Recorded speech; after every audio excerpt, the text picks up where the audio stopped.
do not understand what it is. I don't know. Welcome, everyone, to Marvelous or the Death of Cinema.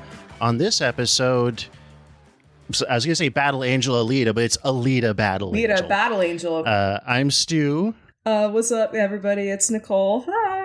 I'm Cole Netscape, and I would like to introduce our amazing guest we have for this episode.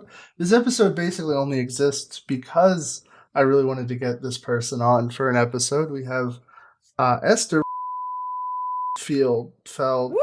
How do you say it? How do you say it? Woo! Thank you for having me.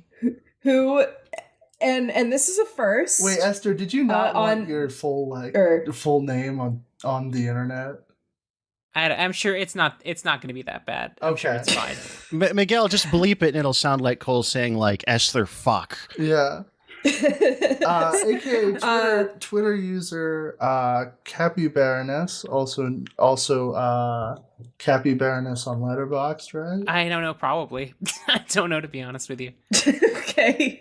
But more importantly, Esther has the amazing distinction because in the first time in podcast history, our Patreon bonus episodes and other public bonuses where we're watching a good movie for once, notwithstanding, this is the first time we have done a movie that I think we all think is, if not at the very least pretty good, like amazing. I thought it was good and you all loved it. Well, yeah. I think this episode more than anything proved that we need to get Stu on mood stabilizers. Oh, I mean, I've tried sertraline and it didn't make me any happier. It just made it so I couldn't come. Well,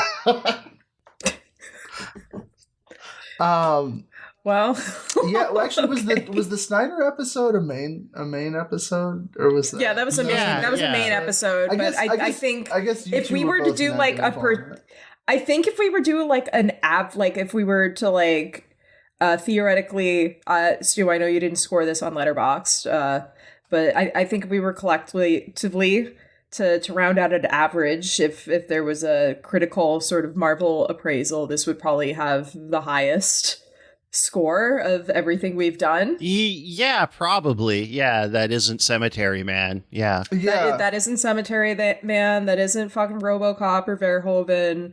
No, this is... I am so glad we watched this. This would probably hold the throne for the best movie we've watched that was released in theaters. Probably until the Batman episode, but I know Stu's gonna be like, actually, the Batman is bad, and no, I like the Batman. Oh, you did like the Batman? Yeah, he's gonna look at Zoe Kravitz in that. Oh yeah, that's a movie with clearly everything for everyone, which is why I'm holding off on watching until for the podcast. It'll hold the throne for a good like 3 goddamn years because this was a goddamn amazing. I mean. You loved this. I really loved this, but I like Esther. This is like your favorite film I'm gonna defer to our guest. Yeah, this is the queen of Alita Battle Angel. I checked how many times you've logged it since it came out, and I don't. They're favorite movies of mine. I have not even seen this much. Yeah, I think it's up to like 10 or something. I get it. By my last count, I rewatched it just a couple months ago. I totally get it too. This feels like I kind of already want to rewatch it. Like there's scenes that are like sticking with me because I feel like I watched a real movie. I saw this movie in theaters 6 times. Holy shit! Wow! Holy shit! That is. I saw this movie, I saw it on a whim, just like after work one day. I was like, I'm just gonna like, what's out this weekend? Oh, this like Alita thing. I think it was literally like the first Thursday preview showing, just was like right after I got out of work. I went and saw it. And I was like, oh, whatever, I'll see this. And it fucking like just blew my mind how much I liked it. And then I just kept going back because I had like the AMC A-list. So I just had the reservations. And I just kept going back to see it just over and over again for like a month and a half.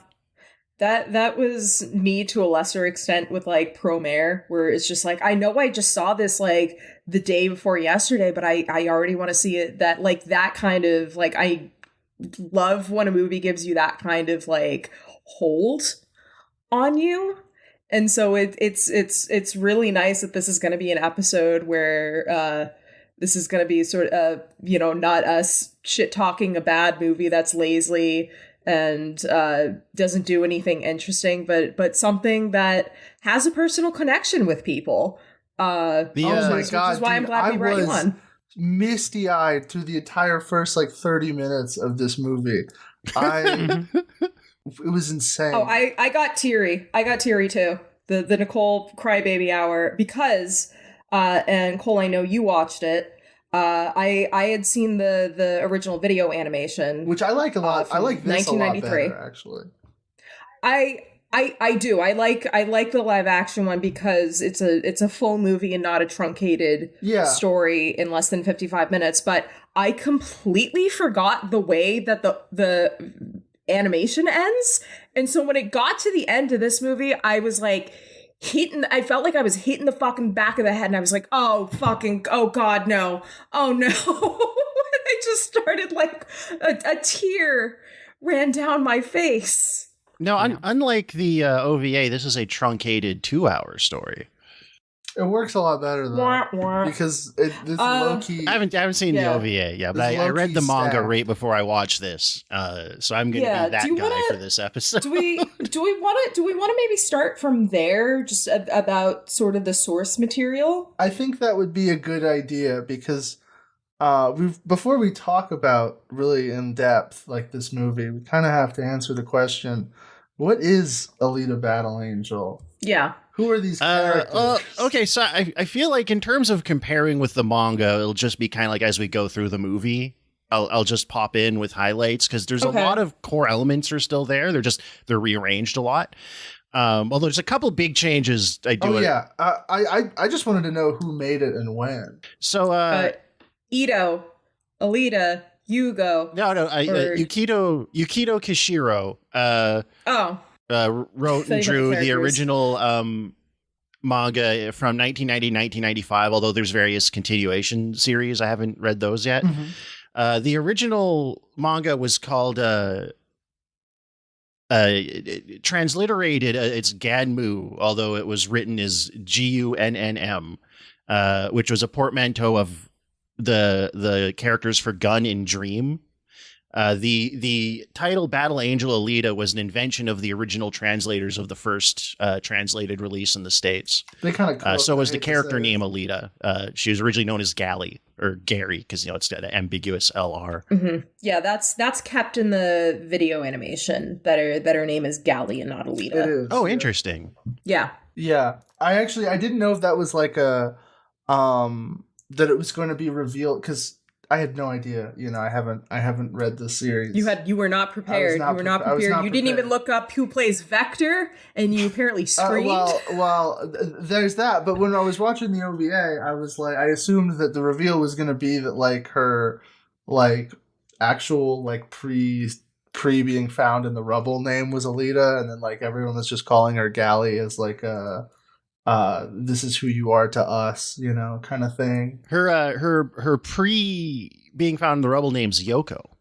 Oh. Yeah, that's in. There's a couple feature, because I rented a copy from the library.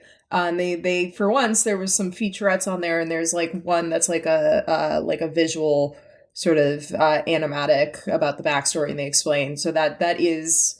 Even though it's not in the movie itself, that is in the DNA of the live action movie, that she was, a 17-year-old girl whose brain is transplanted into a cyborg to fight cool. for Mars. For Mars, yeah. She's and she's like a zealot too. The bit you see of, at least in the original run. I think there's more flashback stuff later, but she is hardcore committed to Martian independence. I love shit like that.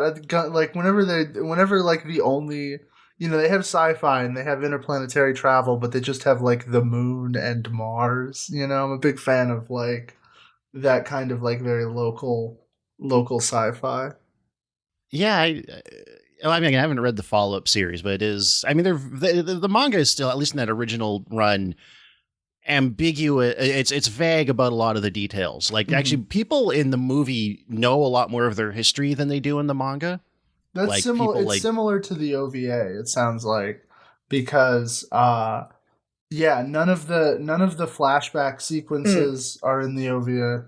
It is. Everything in the OVA is in the movie. It is, but I mean, like, they know a little bit more from the beginning in the, like, I don't even think they talk about the fall at all in the OVA. Yeah. No, they don't. They don't. Yeah, because there isn't the fall video, in the manga. The animation. No. Exactly. There was a war. There was just a massively destructive war. But oh yeah, that's what isn't that what they call the war? Is the fall? Not in the translation I read. Yeah, I read a more recent translation. In the movie, yeah. But in the manga, there's no. I mean, we're getting off track everything, but there's no like other sky cities. I don't think there was just Salem. Gotcha. And then there was just kind of a war between Earth and Mars and these other kind of solar system colonies that was just massively destructive. But they refer to everything before their current time period as like the old century or the last century. Okay. That makes sense. That tracks. At least in the translation I read, the 90s translation, I don't know. Some of the terms in the movie might have come from that. Can't speak to that. One of the whole reason this movie exists really is I mean, obviously the manga, but it was the fact that sometime either in the late 90s or early 2000s, Guillermo del Toro showed James Cameron the animation for this, which is just the English title for it is GUNNM, I think, something like that. I don't know how to pronounce it. GUNNM. GUNNM. I read it as Gunma, but Battle Angel. Before we talk about the history of the production, we should probably give a summary of the. Yeah, Esther, do you or Esther, do you want to give the summary? Because this is your movie. Of the movie specifically, yeah, I could do that. Yeah, just off the top of the head. Yes, take the mic. We call it the concise plot summary because we're going to interrupt you every 30 seconds and it'll take half the episode. No, I didn't even do drugs before this episode. I'm locked in. I'm professional. All right, so the movie starts. Like hundreds of years after this, ambiguous apocalyptic event, this big war called the Fall, and this, cyborg doctor. He's not a cyborg, but he's sort of a doctor for cyborgs called Dyson Ito, played by Christoph Waltz, is like looking through a scrapyard for parts he can use, and he finds the sort of head and torso of this, very humanoid robot, which has a, functional brain, but is like unconscious. And he takes her back to his like clinic and gives her this body that he's had lying around, which we learn about later. And she wakes up and she has no memories of absolutely anything. She doesn't even remember her own name. So Newborn he gives her baby. the name Alita for reasons we find out later. And she is just like bowled over by the, new sights and sounds of the world that she thinks she's experiencing for the first time. Yeah. There's dogs, chocolate. She meets a cute dog. A cute boy. A cute boy. She meets a cute boy who's a bit of a contentious character in the film. His name is Hugo. He's the love interest. He's a classic James Cameron style love interest. He's got like the swoopy hair. Voiced importantly, and I want to make note of this. Miguel, get a soundbite ready. Voiced in the original video animation by Spike Spencer, Shinji Ikari himself, and most of the voice cast for that animation is just the Evangelion cast. Miguel, play a clip as Spike as Hugo. Forget it! I'm never going back to that filthy garbage heap. I don't want to let this interruption go on too long, but it was probably due to. If I had to guess, I forget who did it. Was it ADV or was it ADV? It was ADV that did the original Evangelion dub, and there were only like straight up 2 companies like that. Even they were like, we're gonna take Japanimation and put it in Blockbuster. I think I don't. Stu would pretty probably much, know more from what I about remember. then I would. But yeah, no, straight up, it was just like they were like the house boys for ADV. They're like, all right, let's get fucking Tiffany Grant in here. Yeah, she's in there somewhere. But anyways, Esther, continue. Yeah, sorry about that. No, that was my bad. No, it's okay. So somewhere, along the way, as Alita's learning about the city she's in, Iron City, which is, this very, like, diverse environment, because it's sort of like the last human city, the last place that people are actually living in a society. She's learning about her surroundings, but she's noticing that her surrogate father, Dyson Ito, keeps mysteriously sneaking out at night with an enormous fucking hammer in his hands. And he keeps... in a pilgrim hat. a rocket hammer. Yeah, and he keeps returning home covered in blood. And there's rumors of, like, a cyborg serial killer on the loose.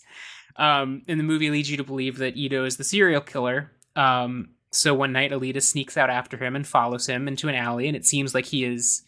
tracking down his prey, but it turns out, actually, he is a hunter-warrior, which is sort of a, officially federally recognized bounty hunter, who goes after, terrible criminals and collects the bounty on them. He does this secretly, and Alita sort of catches him in the middle of this ambush with these terrible, evil cyborgs, including this huge guy named Gruishka. It's Rorschach.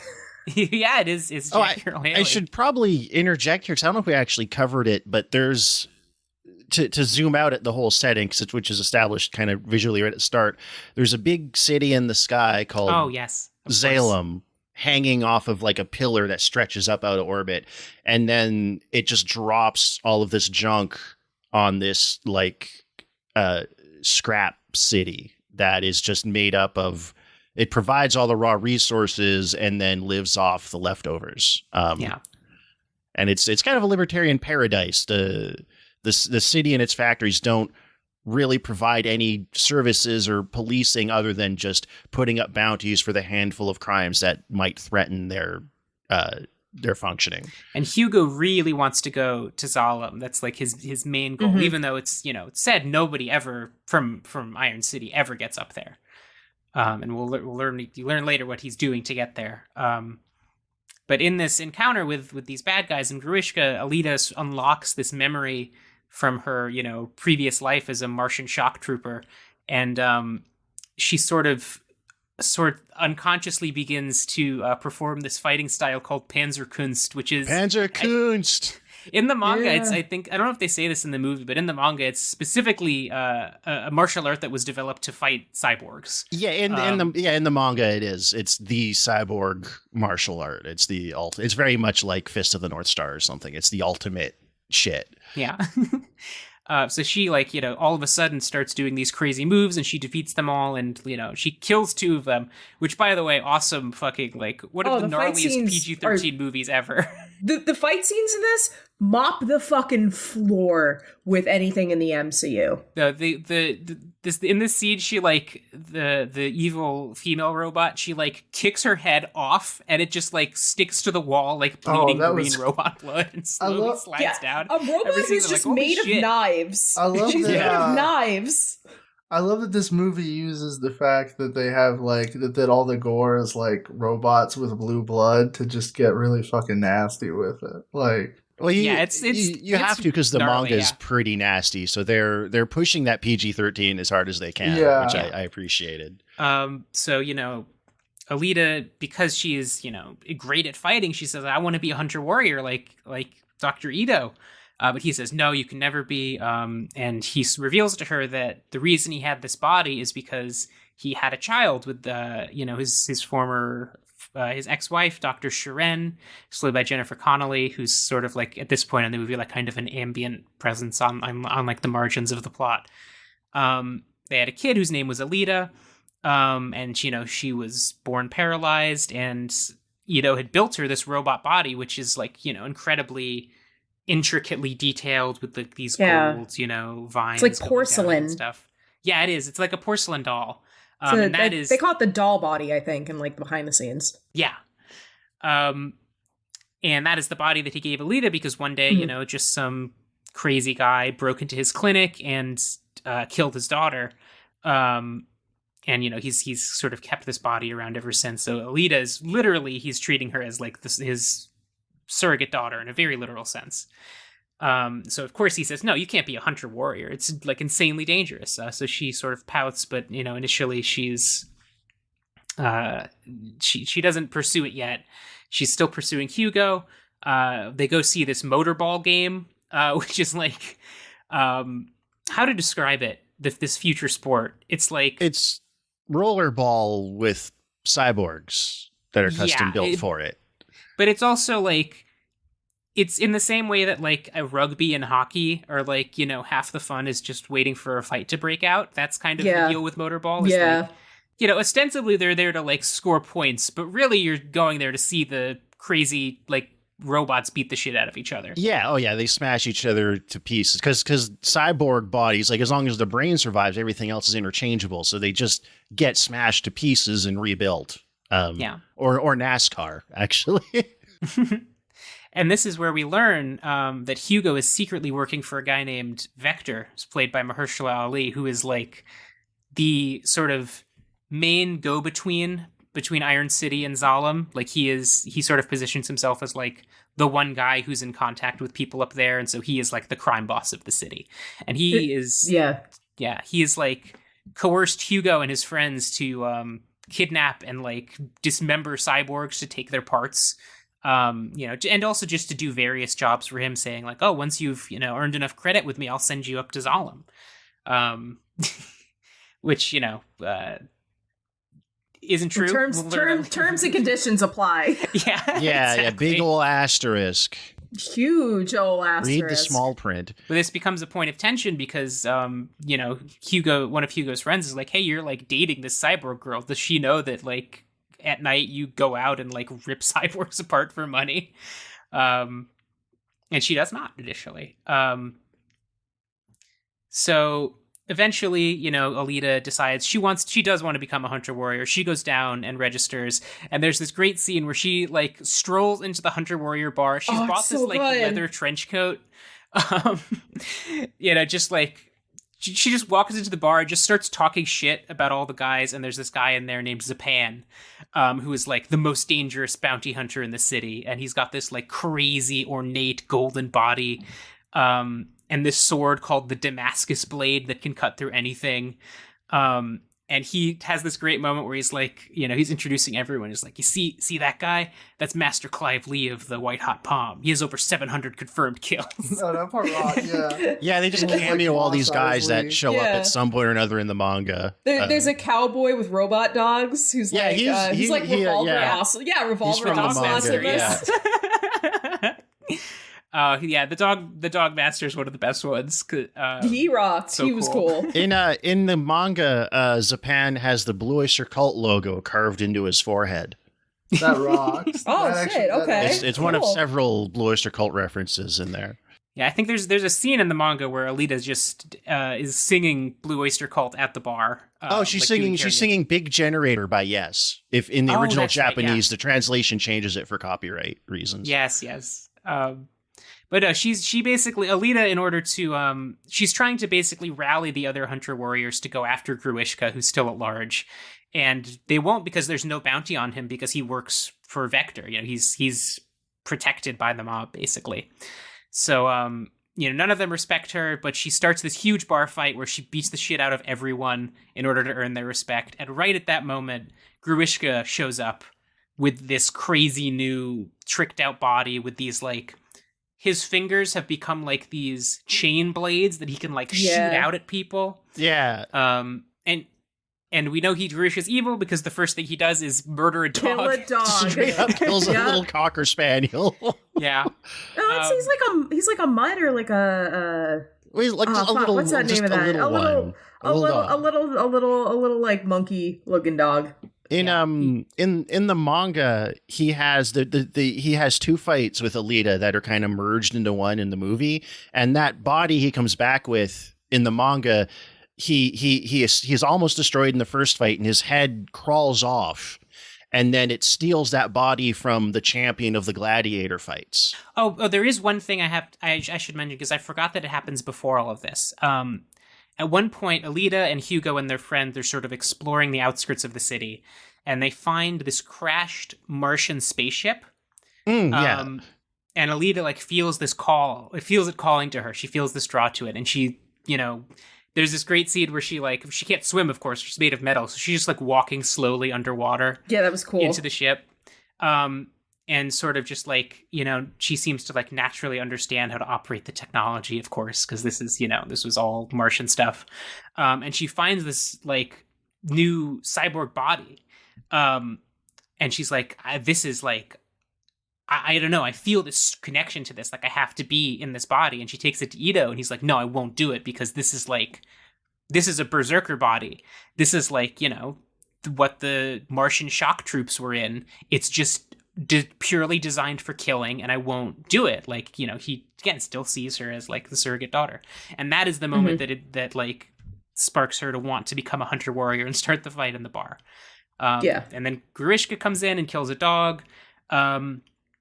And then like tears a hole in the ground and leaps into sort of like the undercity underneath Iron City. And he has this great line where he's like, there are, worlds beneath worlds, and the trash from each one falls down to the one below. That's where I used to live.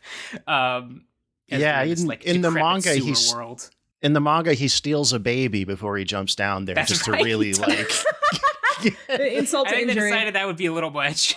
But this scene, this again, like all the fight scenes in this movie, just eat the MCU's lunch, like underneath them. But like this fight in particular, I was like messaging our production like group. I was like, guys, there is a fight scene around the 1 hour mark that goes crazy hard, and I literally rewatched the scene before I logged on to Discord. Just to feel something. So, yeah, what happens here? So, Alita and he get into a fight, and she seems at least initially to be holding her own, but he shoots out his chain finger blades and just, like, slices her to pieces. Like, cuts her into 10 pieces. Yeah. And all that's left of her is her head and just, like, one arm that she's just, like, dragging herself along with. Yeah. And there's a great dialogue exchange. One of the great PG-13 F-bombs of all time. Yes. Where he does this thing, which is also... Let's say the line. Yeah, he's straight from the manga. He talks about, like, I'll wear you as a pendant around my neck so I can listen to you pleading for mercy. And she says, fuck your mercy. Fuck your mercy. And she punches her fist into his eyeball and breaks off her arm in his eye. What? She's nothing but a torso, a head, and one arm, everybody, if we haven't made that abundantly clear. Esther, can you explain this in NBA terms? Oh God, this is like when this is Ray Allen hitting that three that sent the Heat Spurs series to Game 7. Rebound Bosh, back out to Allen, his three-pointer, bang! Tie game with 5 seconds remaining! But of course, like, she's, fucked now. This is when Ito and Hugo and the Dogmaster, who was the one hunter warrior who was persuaded by her, shows up with his hellhounds and chases off Grishka. He doesn't like that he murdered a dog. Yeah, no, doesn't exactly. he say like they fucked with a dog or something like... Yeah, he said specifically he wasn't a dog lover. I hate that. Oh, yeah. There's so much sincerity to this movie too, which I'm sure we're gonna touch on later on, with just that's holding this whole thing together. Yeah. I think 99% of like my initial enjoyment in the first 5 minutes of this was just watching like real ass actors like fucking Christoph Waltz and like fucking it was Jennifer Connelly. Like deliver like just straight up OVA dialogue. Like they are doing some like, this is some shit you would watch on YouTube with your friends dialogue. I assume straight from the manga, because it seems like they pulled a lot of scenes straight from the manga. And it's just they sell it. They really do. They sell the fuck out of it. Esther, did you read the manga too? I did after the movie came out, I actually still own the whole like collected edition of it. I haven't reread it in a long time. Oh, okay, yeah, sorry, okay. I just because I'm not the only one in here that did. Okay, cool. Yeah. So yeah, so of course, Alita's whole body is destroyed. The doll body is destroyed. So Ito at this point has no choice but to put her into the berserker body. And there's this, amazing moment where she's, unconscious after surgery, and the body just starts like, it's sort of like a very default like torso, but it starts like molding itself more to like, a young woman's body. And Ito says like, oh, it's molding to her subconscious image of herself. It's just like, the nanoparticles or whatever. Esther, if I can interject right here to just quote, because you wrote a really good Substack piece on this, and you talk about this scene. And I just want to quote it while we're at this particular part. Would you like to read it, or should I read it? You can go ahead if you have it pulled up. Yeah. So you write about this scene. It's only after a reckless, and one might call it suicidal, decision destroys the body Ito gave her that he agrees to put her in the new one. And when he does, the new one begins to change. It reshapes and reforms itself, as he puts it, matches her subconscious image of herself. She doesn't look like his daughter anymore. For the first time, she looks like herself. Alita shows off her new body to her friends, celebrating that she finally feels comfortable in her own metal skin. It's so much more me, she says. Finally, she achieves symbiosis between herself and her physical form. She's not two separate things, a mind and a body. She's a whole person. And I just want to put a pin in this very early on, because a lot of this movie and a lot of what I really loved about this movie and the very concept itself, and I think like James Cameron talked about this as being a very, very much a female empowerment story, but I think just inherently the figure of the cyborg is not just just an inherently queer and feminine sort of object, in the sense that like I had this conversation recently with someone just on how that sort of figure I think really bridges the experience of the womanhood or femininity, or just having wanting to inhabit a body that reflects this ideal image of yourself that you like desire. And I think that's a very common experience between, both like trans and cisgender women, especially alike.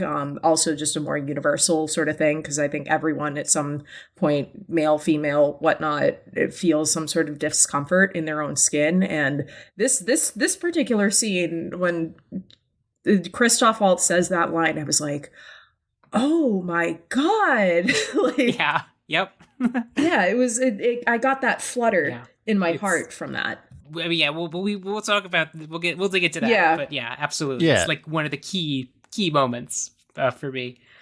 And then there's this other amazing moment, like right after this, where she's fallen in love with Hugo, obviously, and they're getting together, and she just like shows up perched like Spider-Man on his windowsill one day. Like when he's just waking up.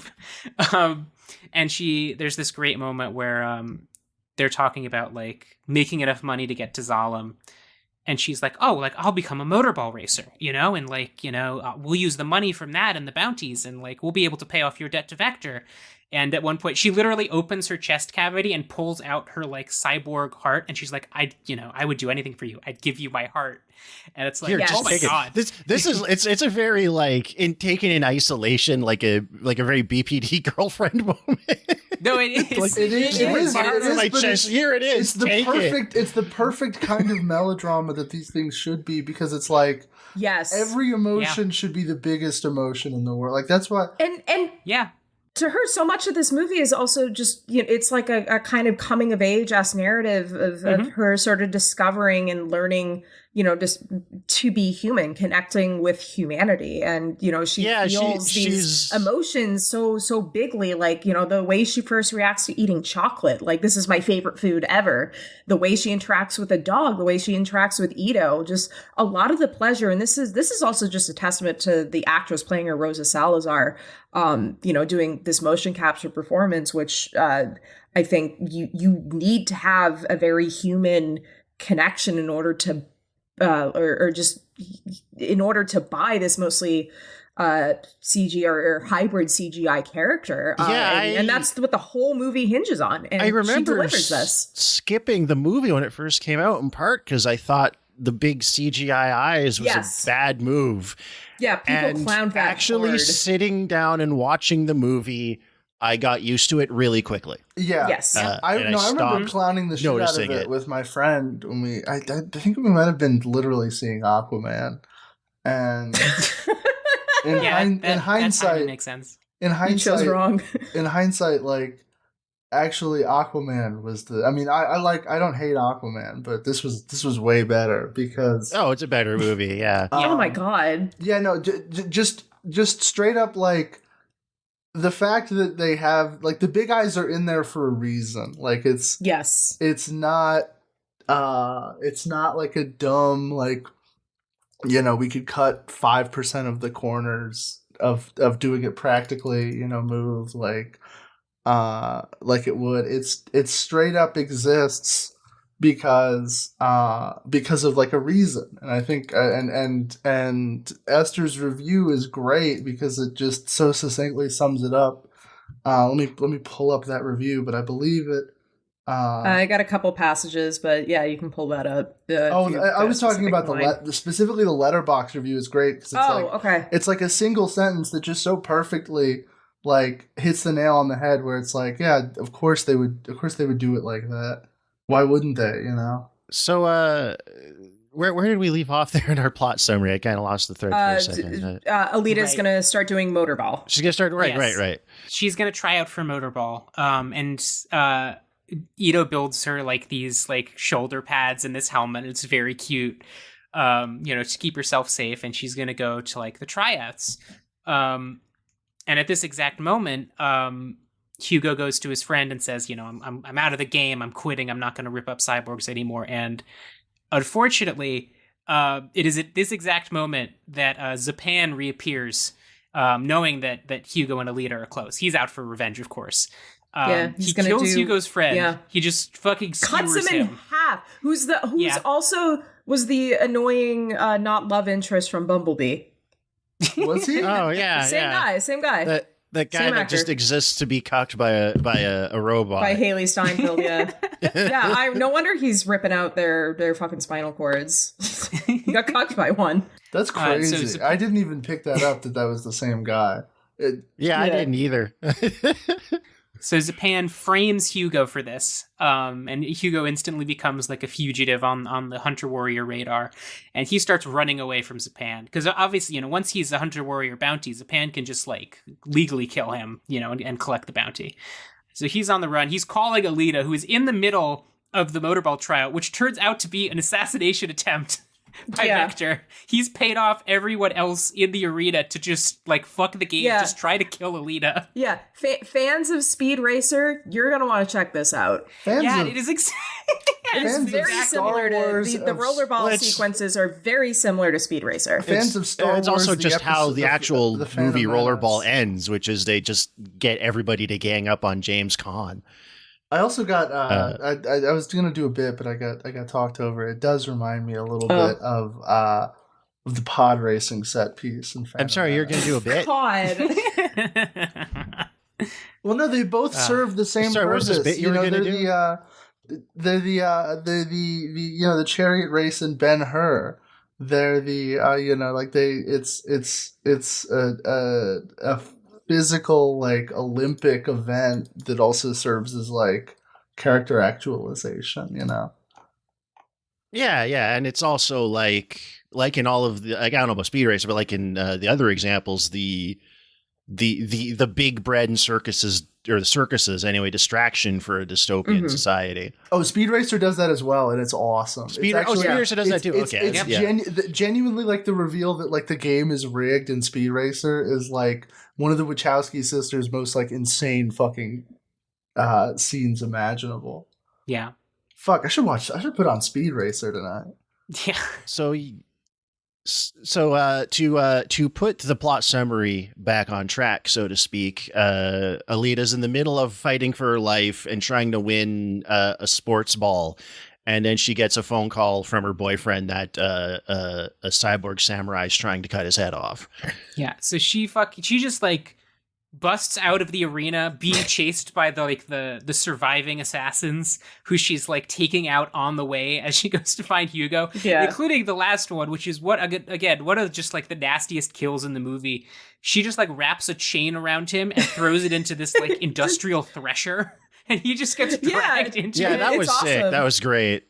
That rocks. So good. I raised a roof there. And she gets there just in time, and Hugo, he's like mortally wounded, and he runs into this church. And Zapan, is like, well, you better come out like with his head, because legally you can't aid and abet, a bounty. Mm-hmm. You got to go in there and kill him. And thankfully, Dr. Sharon, who has not had a big impact on the plot really at all up to this point, but again has sort of just been around. She works for Vector, but she's like clearly conflicted about it. She says, she shows up and she's like, well, maybe there's one thing we can do to sort of trick the system. And what they do is they cut Hugo's head off and they just hook it up to Alita's body as like a temporary measure to keep him alive long enough to get back to She uses his heart. She uses her heart to power him. Yeah, it rocks. Yeah. Mm-hmm. And this is because I believe Sharon is not a character in the manga. She's from the anime. So this is also straight from the anime. Oh, that's in the OVA. It is. No, it is. Okay, does Ito have a daughter in the OVA? No, there's no mention of a daughter. Oh, okay. I mean, that seems like a very James Cameron edition. Anyway. She could have. Yeah, I think that's all Big Dick Jim. It's not in the manga. She's not it could have shown up later, but no, that's all. That's all Big Dick Jim. Okay, that's all Big Dick Jim. Roger. So Alita walks out with her coat draped around one shoulder, disguising the fact that the head is hooked up to her own body, and the big like AI tanks who are surrounding the scene register her as having like completed the kill. And then of course Zapan sees through it and tries to rip the coat off, and the AI robots are like, Zapan, you can't steal someone else's bounty. Violation. Yeah. I love that it's like, at which point Alita steals his Damascus sword and cuts his fucking face off. Hell yeah. I love that the like little like bounty head I think was an entirely practical effect. Like it looked like a real. There's more practical stuff in this movie than I thought there'd be, being a movie from 2018. I was pleasantly surprised. Oh, guys, there are sets. Vehicles and things there are. Seeing and how good the CG looks, given how much there is of it. Like I was on board the minute that fucking Christoph Waltz had his like fucking pilgrim ass. Gothic pilgrim ass fit, and he's just climbing over these like huge piles of trash that they had to assemble on this little like stage or whatever that they're shooting it. And I was like, oh, if they'll do that, this movie's got some heart to it. Every cyberpunkish sci-fi movie needs a giant scrapyard full of robot parts. I agree. Like it's the look. You got to have it. So they take the head back to the clinic and they put him on this like sort of, ramshackle cyborg body that they had lying around. And as he's unconscious, Ito reveals to Alita that Vector must have been lying. That like nobody really does go to Zalem, and I know because I'm actually from there. And I was in exile. I left because I didn't agree with some sort of vague thing about the way they did things. He was exiled, and I know because of this, I know the only way to go to Zalem is to become final champion of the Motorball games, is to win a ring in the Motorball games. And Alita is so infuriated by this that she just goes one woman army after Vector. She just absolutely dismantles all of the AI tanks, just 1v15. She grabs like a minigun at one point and just fucking. It's awesome. It's awesome. So good. It never cuts away. It never like. I want to compliment this film by not comparing it to the MCU, but like they just know how to shoot. Like Robert Rodriguez just gets it. Like, he just fucking gets it. Oh yeah, that's one thing you can rely on him for consistently, is like really fluid, legible, enjoyable action sequences. So Alita shows up and she finally makes it to Vector's office, who, by the way, I can't believe I forgot to mention this. This whole time, Vector has been like, sort of like unwillingly possessed by this guy from Zalem, called Nova, who is like the mysterious sort of puppet master behind everything. He is an actual Zalemite, and he is able to like take over people's bodies on the ground in order to talk to them. And Alita has realized in this flashback she's had that Nova was actually like the person she was initially sent to Earth to take out, or was like being sent to Zalem to take out, rather. That was why she was going to Zalem in the first place, and we're meant to assume maybe that's why she like fell from Zalem into the trash heap, that's why she was up there. So she knows Nova's behind everything. She goes to talk to Vector, who's like, confront him about this lie he's been selling to Hugo and others, and he goes, but I always do send people up. Yeah, just not the way they think. And he says, like, look at Dr. Shirin. And it's just like he pulls up, open this case of just her organs.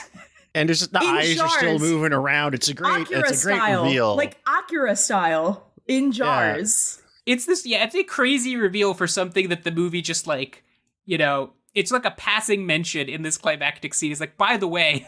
Yeah. By the way, this is what I've been doing the whole time. I chop people up and like fucking do Funky Town shit to them. It's crazy. Yeah. But of course, Gruishka shows up at the last second in his final upgraded form. Which Alita just instantly dispatches by cutting him in half. Yeah. Just like zero effort, just slices him top to bottom, and he's done. And then she finally confronts Nova, who's very much like, finally we meet. I knew you'd make it this far. Talking through Vector, where Michelle's eyes will suddenly have blue contacts in them, and that's cool. Yeah. And of course, as she's talking to him in this format, she just stabs Vector. Yeah. And there's this great moment, which got a laugh every time I saw it in theaters. Oh, I love the funniest moment of the movie, where Nova, speaking as Vector, this dying body, just goes, "Oh, that seems fatal," as he's like sliding down the table. Unfortunately, it seems like Alita's finally won. She's taken out the bad guy. But she gets a call. Yeah. She gets a call from Ito that says Hugo woke up and he's run away, and he is trying to climb his way to Zalem, because Zalem is a floating city, but it has these like tubes that run down it all the way to the surface. And now that he has this cyborg body, he's like, I'm gonna fucking get there. And there's this insanely heartbreaking scene. It's the climax of the movie. I fucking, because I hadn't rewatched the OVA in like a year and a half, and I forgot how it ended. And then it just cuts to that shot of him scaling up that, walking up, I should say, the cargo line. I was like, oh, bitch, oh no, I'm in danger. Yeah, and they have, because they know people could hypothetically climb up these. They have these big ring spike things that come flying down and smash the little guy a little bit. Yeah, it's I was almost worried when we got to this scene, because I was like, are they gonna like, try and like, is this gonna be like the one moment where it breaks with it and does like it makes it into like a big movie scene, with all these like crazy effect shots or whatever.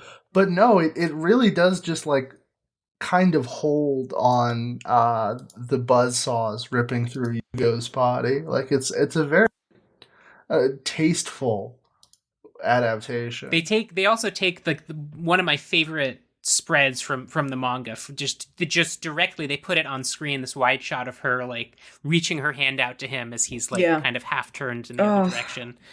And she does, she's like, she has just convinced him to give up on his dream of going to Zalem and come back with her when the defense ring comes flying down and just slices him to pieces. Ow, it hurts. This is listeners. So this is the Nicole crybaby moment. And you know what's crazy? Like, you know, we'll talk about the reaction to Hugo as a character, and even people who really like the movie tend to think like, oh, Hugo is like, you know, he's kind of not a great character. It's not a great performance. But this moment fucking lands so hard. Like, it is, no matter what, it's just like, holy shit. If you haven't bought into this movie. There's people that don't like Hugo.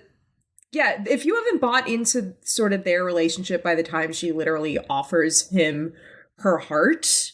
Yeah. Because I was certainly thinking that for most of the runtime. I was thinking like, maybe they could have gotten maybe a better actor, but it doesn't matter by the time you get to this scene, because it is one of the most, it's fucking devastating. As someone who has already seen this scene play out, and it didn't matter that I've seen it in a different format.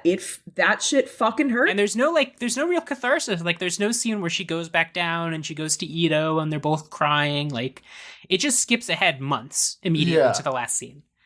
And then the last scene, first of all, she's like, you know, in the motorball locker room, and the announcer's like, and now Alita, the Battle Angel, will play for the championship. And like one tear rolls down her face, and she's installed the Damascus blade in her arm, and she just slices the tear in half. Is fucking awesome. That was so raw, dude. Yeah. I think that's in the manga too. I felt like I remembered that image, the slicing the tear a tear in half, or a drop of water. That was so hard, dude. I was flexing. Yeah, we gotta get to the final reveal of this movie. Yeah, the final thing that happens is she rolls out. She's getting introduced. She rolls out onto the podium before the game. She points her sword at the sky and like lights it on fire with her hand, like pointing it at Zalem, like, I'm fucking coming for you. At which point it cuts to Zalem. And watching from the edge of the city down below is Nova, who takes off his like glasses mask, and it's revealed that he's been Edward Norton the whole time.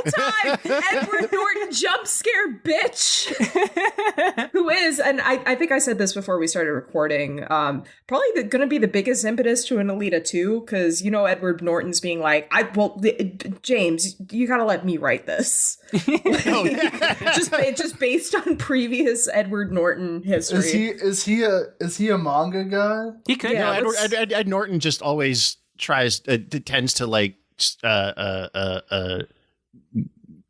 try to shape the creative overall direction of the things he's an actor in. It's what happened with the Hulk movie. Yeah. Honestly, I mean, fuck, I would have watched. He probably knows Ball more than anyone that was involved in the that Hulk movie. Yeah, what's Nova's? I'm guessing Nova's just the big bad of Alita. It's the manga itself. In the manga, this is something I want to talk about because this Nova is one in of the manga is a crazy character. Manga Nova is very different. Like, that's the biggest change they made. By far, is that in the manga, he is not in Zalem, he's not in charge. He is another exiled Zalemite, and he is fucking wacky. He's like closer to like the Dark Knight Joker. No, in the movie, he's like a smooth talking, like, so my plan. But in the manga, he's like a cackling lunatic. He's completely insane. And he's maybe we'll get an unhinged Norton performance in Alita 2. He's going around, like, he doesn't so much have a master plan as he just has this fixation on what he calls karma, on like people confronting their internal sins and contradictions and past wrongdoings.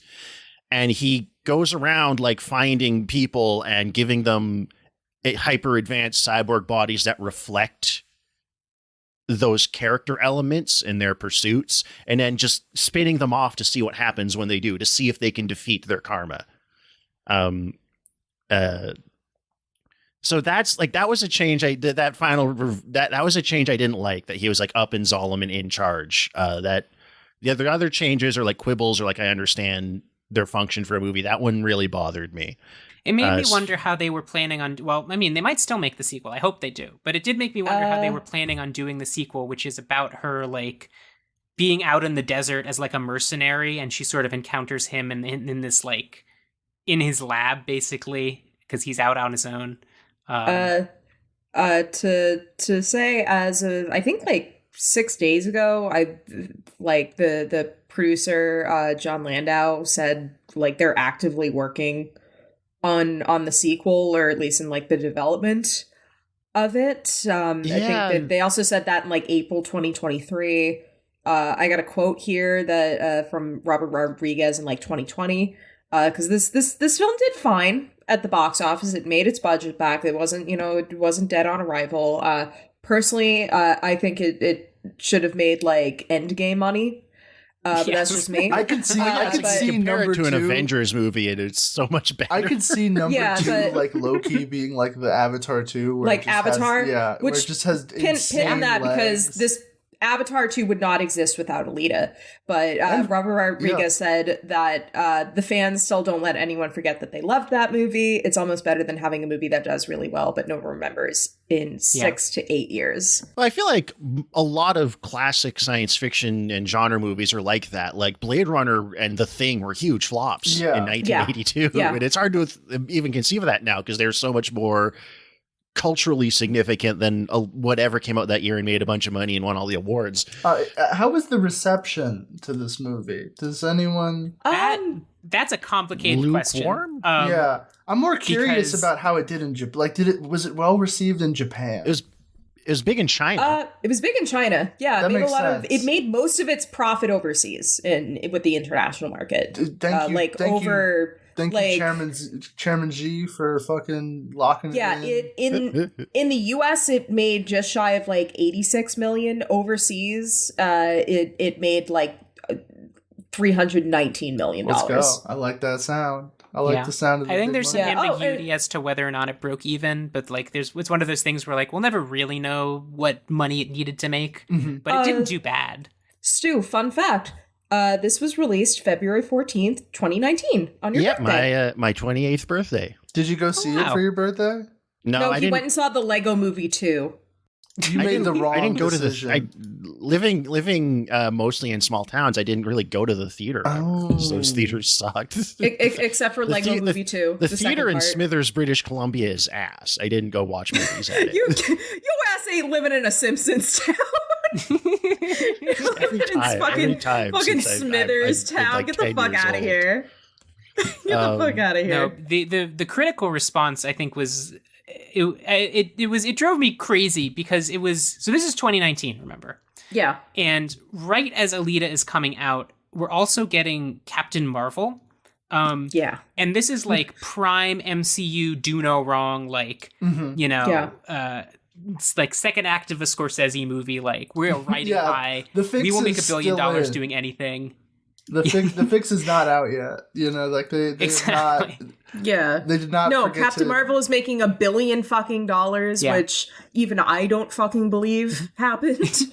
And of course, this is still the time when critics still have to pretend these movies are amazing. The MCU movies are amazing, right? So like, the reaction to Captain Marvel was like, you know, finally a female superhero, an inspiration to women everywhere, and it came. They finally put a broad in a damn movie.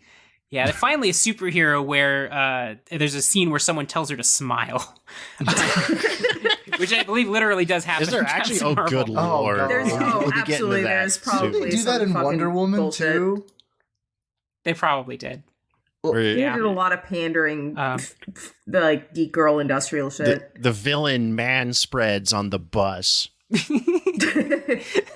I love. But no, there was sort of this. There became this like fake culture war where it was like all of these sort of like, you know, not explicitly, I would say, like Snyder adjacent fans on the internet, but that kind of person where it's like, you can't really honestly say this is like a politically motivated person. They're just like a nerd who's basically like a normal guy. Yeah, it's like comic book guy. They all like really loved Alita, and they're grievance. Sort of.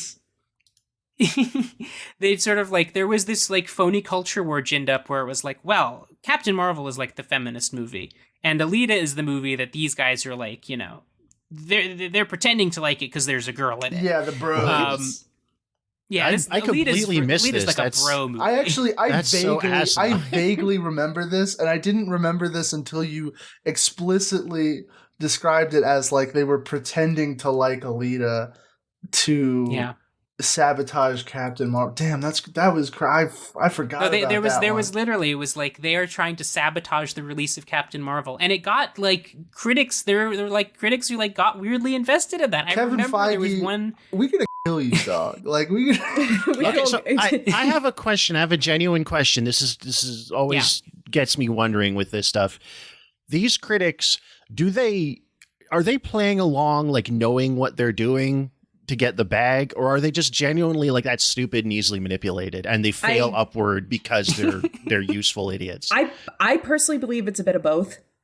Money is always a very good incentive for just selling out on this sense, and I also think just there was such a cultural purchase on the MCU in like the early 2010s. Like I was into it, for God's sake. I actually have a good metaphor. I think the delusion went on for very long because there were, it was a big thing. Like everyone was so hyped for the Avengers, and I mean when it was just you and me, Stu, we kind of agreed that this is one of the definitely on the better upper echelons of the MCU as a product, that they pulled off something like the Avengers, which is so quaint and cute in retrospect now that everything is just like a homogenized cube of multiverse and cinematic entertainment universe shit. An entertainment cube, yeah.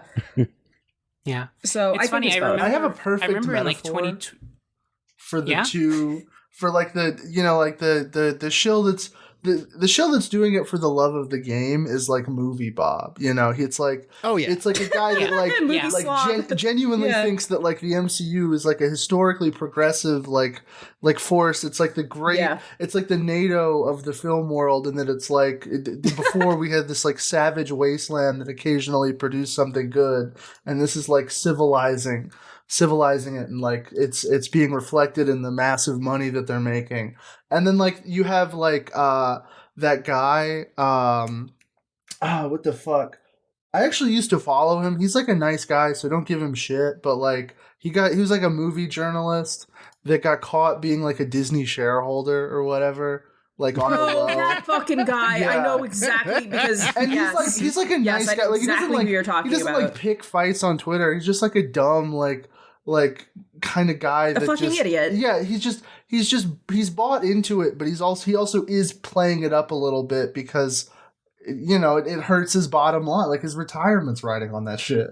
It is so funny to be a film critic who's like shilling for things because you bought shares in the studio. It's something that would happen it's gonna move the real gamer needle game. Either way. It's something that would happen in like a 1940s noir film where you'd have like the great orator, like golden age journalist, like the guy in Laura, where he just has like a radio show built around like his personality, and then it turns out that he's like a fraud that's betting on all this shit. Yeah. I remember in 2012 there was I think around then there was like a discourse that was going around like early film Twitter among critics of like, should we even like fucking watch the Avengers? Like, should we even like care about this as like, speaking as like actual film critics who like have, are immersed in film history and like care about the art form? Should we watch this just because it's like what the really popular thing is now? Like, does it matter that, from a historical perspective, does it matter that this is like the big thing? And should we like consider it seriously? Or is it fair to just like be like, oh, whatever, like, this is just slop for the masses? And it turns out what the critical establishment decided for like 8 or 9 years was like, no, we will take this like deadly seriously. Yeah. Which I think we will treat this as like the ultimate art form. Like I wouldn't if I was writing a film textbook, like I wouldn't like strike the MCU from the record. Like I think it's an important thing to understand and study, but like in the same way that you study like Caligula. Well, as the creator and co-host of Marvelous or the Death of Cinema, the podcast where we get paid to watch all these movies, I think nobody should watch them. If you're giving yourself now, you are committing fascism by acknowledging the existence of the Disney Corporation. Frank, does that mean that we're fascists? Yes, obviously. We're in the red-brown alliance. You don't know that already? We're the horseshoe. We're on the horseshoe theory. It's like I think people should be able to get health care if they're white. Which was the style at the time. It's very, very simple. Cue the Miguel sound clip about. All right, this is already a tired bit. Let's move on. But something I want to comment on, because we've sort of considered, at least in the one of our earliest episodes of this podcast was a Paul Verhoeven retrospective, sort of considering him as a very antithetical figure to everything that the MCU represents. And someone we left out of that conversation that I think also deserves this mantle is, again, none other than Big Dick Jim Cameron, who is responsible for some of the best movies ever made. He's one of the guys that synthesizes the big crowd pleasing blockbuster in like an admirable level of craftsmanship, where you don't feel embarrassed or like it. He's someone that is 100% responsible for the fact that the MCU exists, like from like a cultural DNA standpoint. But I think he's also aware of that fact and is like kind of disgusted by it. Like we'll see when we get to Avatar 2, but like. I think he's famously his attempt at superhero cinema never got off the ground. I don't know if you guys know about his Spider-Man. I remember they tried to do Spider-Man, where Peter and Mary Jane were like fucking in a web under the Brooklyn Bridge.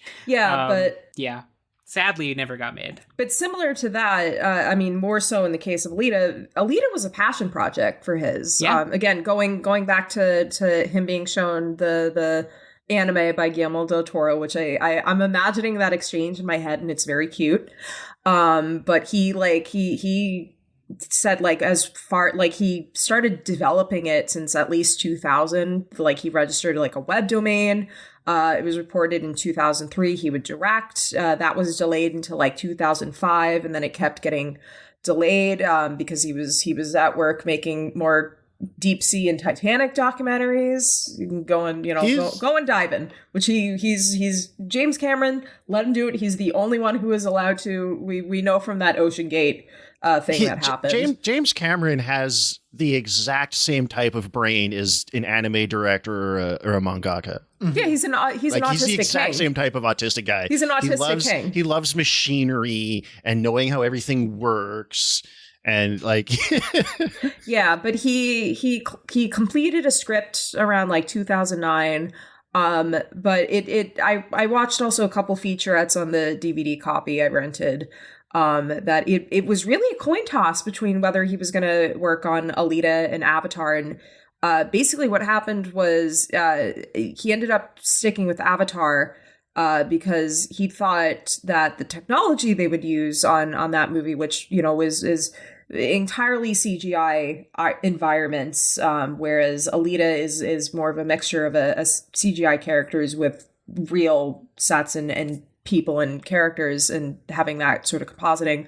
But he ended up sticking with the Avatar films because he felt that the themes of like environmentalism and indigenous rights were just necessary and needed to be expressed at the present time.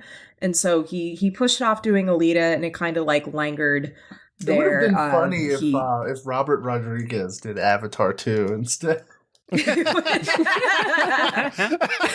would have been fucking awesome. That. Like it would have sucked. Just the Water Tribe were just all like they have like Texas Hispanics. Yeah, they're coded. They're grilling on the beach, drinking a Modelo, and they have like tribal tats and fucking. There would be like more dreadlocks. They somehow ride lowrider whales. There would be more dreadlocks than are already in that movie, and none of them would be on black people. Spider would be the exact same character. Yeah.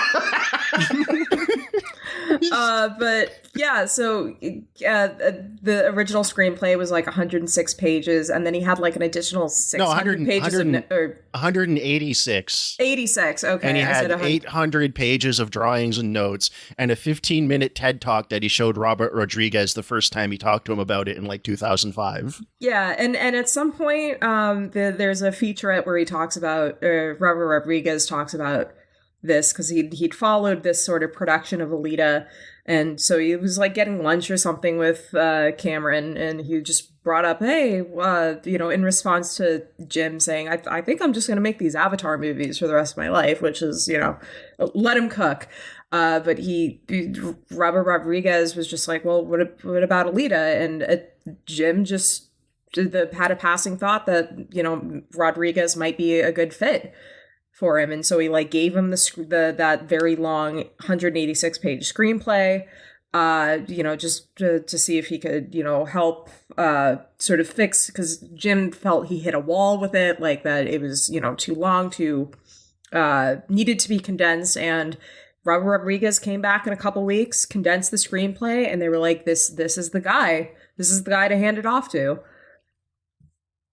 I think it was to my understanding, they were in pretty James Cameron only visited the set maybe like once or maybe twice, but to my understanding, because I don't think production on Avatar, I think there was a break in production on Avatar 2, 3, I don't know the timeline of the Avatar production, but James Cameron, there's footage of him being on set, and to my understanding it was a very open collaboration between them. So there is not just this may just be written by James Cameron, but you can feel, at least I felt, the James Cameron magic here. Yep. 100%. Yeah, actually I think Robert Rodriguez was kind of the perfect fit, because he's able to take all these, because Cameron's a very emotional film director. He loves loves like character dynamics, really intense passions with his characters, and Robert Rodriguez then takes that and puts it in like visually, where he's like, okay, we need to have her like she has to wield a minigun at some point, Yeah, because she wants it harder than everyone else, Yeah. Well, that's also like manga mindset too. Like I think Robert Rodriguez understands that element of theatrical excess, and the idea of like, oh yeah, no, you're stronger than God because you're just that pissed. If Robert Rodriguez wasn't if Robert Rodriguez was like 10 years younger, he would be like on Twitter getting into fights about like which Goku is the strongest Goku. He 100% strikes me as like a Dragon Ball guy, he so much of like the stuff that he finds where it's like whimsical in the way that like a child's mind is whimsical. Like he was the perfect pick for this. Yeah, I think he was also just a fan of the original work too. Is he a manga guy? Let me pull up his name again. I think maybe a little bit. I'm gonna look up and see if Robert Rodriguez has ever talked about Dragon Ball. The movie definitely feels pretty respectful to the source material. Even if there's changes I don't agree with, nothing feels like it's made out of like contempt or disregard.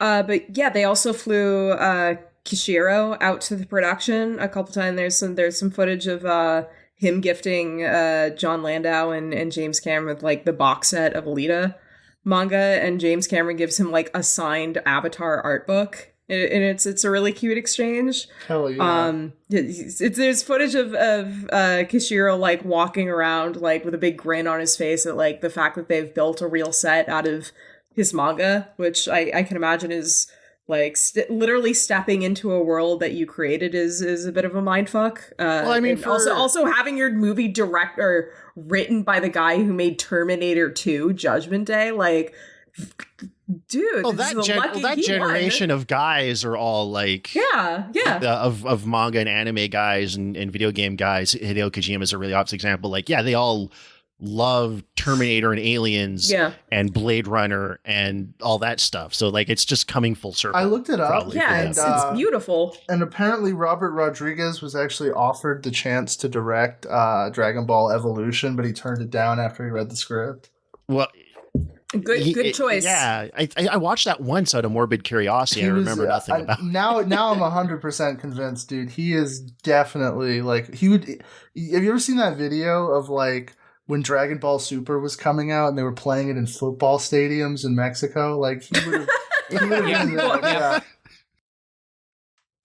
Yeah, I want to pass the mic to Esther though, because you have an absolutely amazing queer reading of this film. Yes, let's keep sticking, because this is something I really loved here about this movie.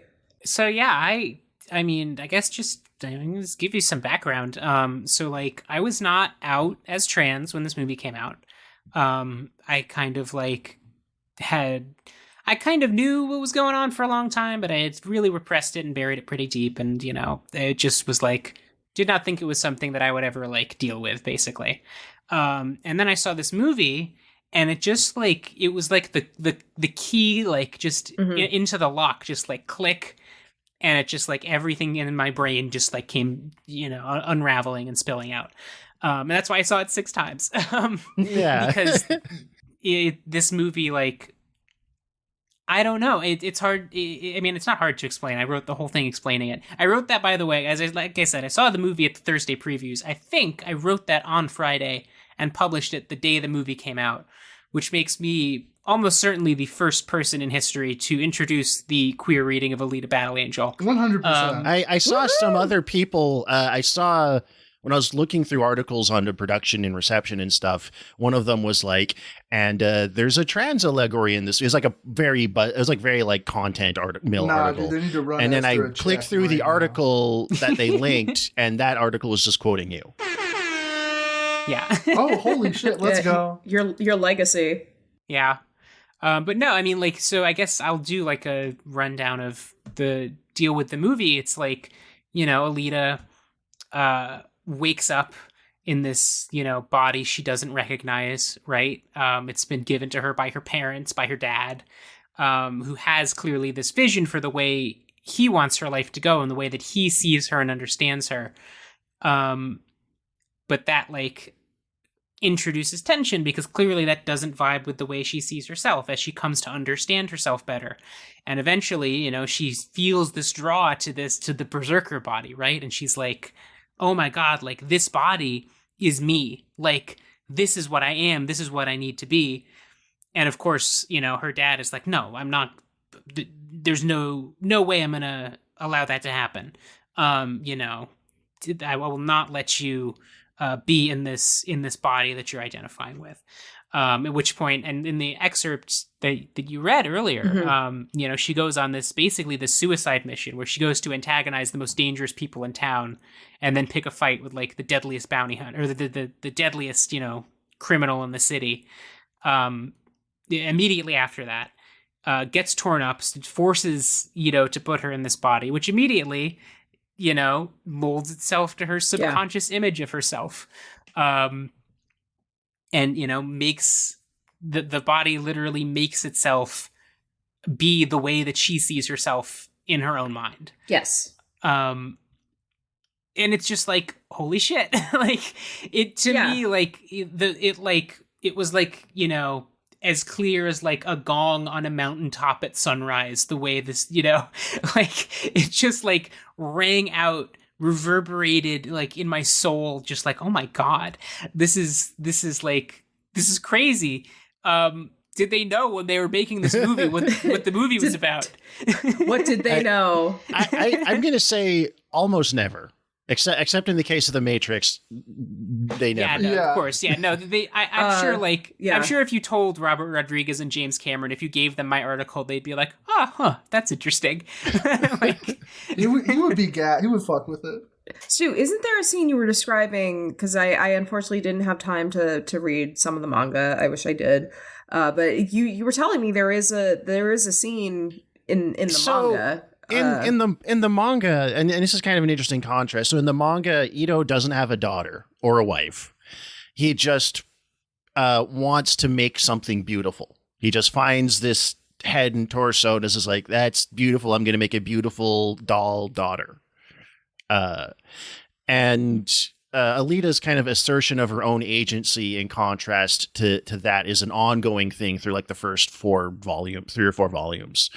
And when in the manga, the berserker body is something Ito just has laying around. He found it and put it in his basement. And he puts Alita into it after she's smashed to death smashed almost to death in her first big fight. 'Cause he's like, this is dangerous and probably too much, and it's not what I had intended, but I just want her to be safe and protected more than anything. And in the manga, they explicitly say, this is an interesting contrast, that the gender of the berserker body is totally arbitrary, and Ito just decided it was female because, well, Alita's a girl. Yeah, there's another. That's really interesting. There is a moment, I think, where she's talking to like a guy who's making like equipment for the motorball stuff. About that, God, I don't remember how it goes. But he questions like, why are you in that? You know, why are you in like a woman's body or something? Because, you know, he just like sees her as basically like a cyborg, like kind of like gender is like kind of irrelevant in the motorball world where everyone is just like a big hulking fucking like very practically built robot with just like, you know, whatever they need to have to win. And she says something there like, I want to be a razor's edge or something is her line there. She wants to be a blade. Or I remember that part now. Yeah, she wants to be a blade, a weapon. Piggybacking off that, I love the line in the movie when she gets smashed up, and they're carrying her out, and fucking Jennifer Connelly's character just does like the like crying soy face and is like you know, you bring her back as many times as you like, we'll just destroy her again, you know, we'll never stop hounding you, like you'll never be what you want to be. And then it immediately cuts after the berserker montage, after she gets put in the body, to Christoph Waltz just like gently touching her shoulder and being like, no one will dare harm you ever again. I was like, fuck, that's so hard. Another thing I was also thinking of, sort of also in contrast to sort of, because I'm sure that sort of mother-daughter kind of relationship is a string or an element to their relationship with the manga, but here it's the primary sort of vector through which you understand Ito and Alita's relationship. And I mean, whenever it comes to reading things through a queer subtext, I'm always very conscientious of, you know, parent-child relationships, especially, you know, father-daughter, father-son relationships. And I see their storyline, their, you know, character relationship as being, you know, very, very beautiful in that aspect, and sort of, you know, his configuration of a father figure to her, you know, considering how wrought a lot of queer people's experiences with their own parents are, and sort of at the end of the day, you know, despite at first, you know, resisting Alita, you know, wanting to inhabit this body that she feels is really the reflection of herself, her real body. After she gets smashed up, he just completely unconditionally puts her in the berserker body, the body she wants to be in. And that sort of, I found something very touching about their relationship, and that sort of acceptance, to sort of use the first word that comes to mind. And again, Christoph Waltz is a fucking excellent actor. I mean, the part where he's explaining the berserker body, like he's saying, and the sort of Mars shit, which is like on paper, I can imagine just like it again, like OVA dialogue, like anime ass dialogue, and he just sells it so well because he's such a good actor. Even wearing the fucking goofy ass pilgrim hat, like you buy it.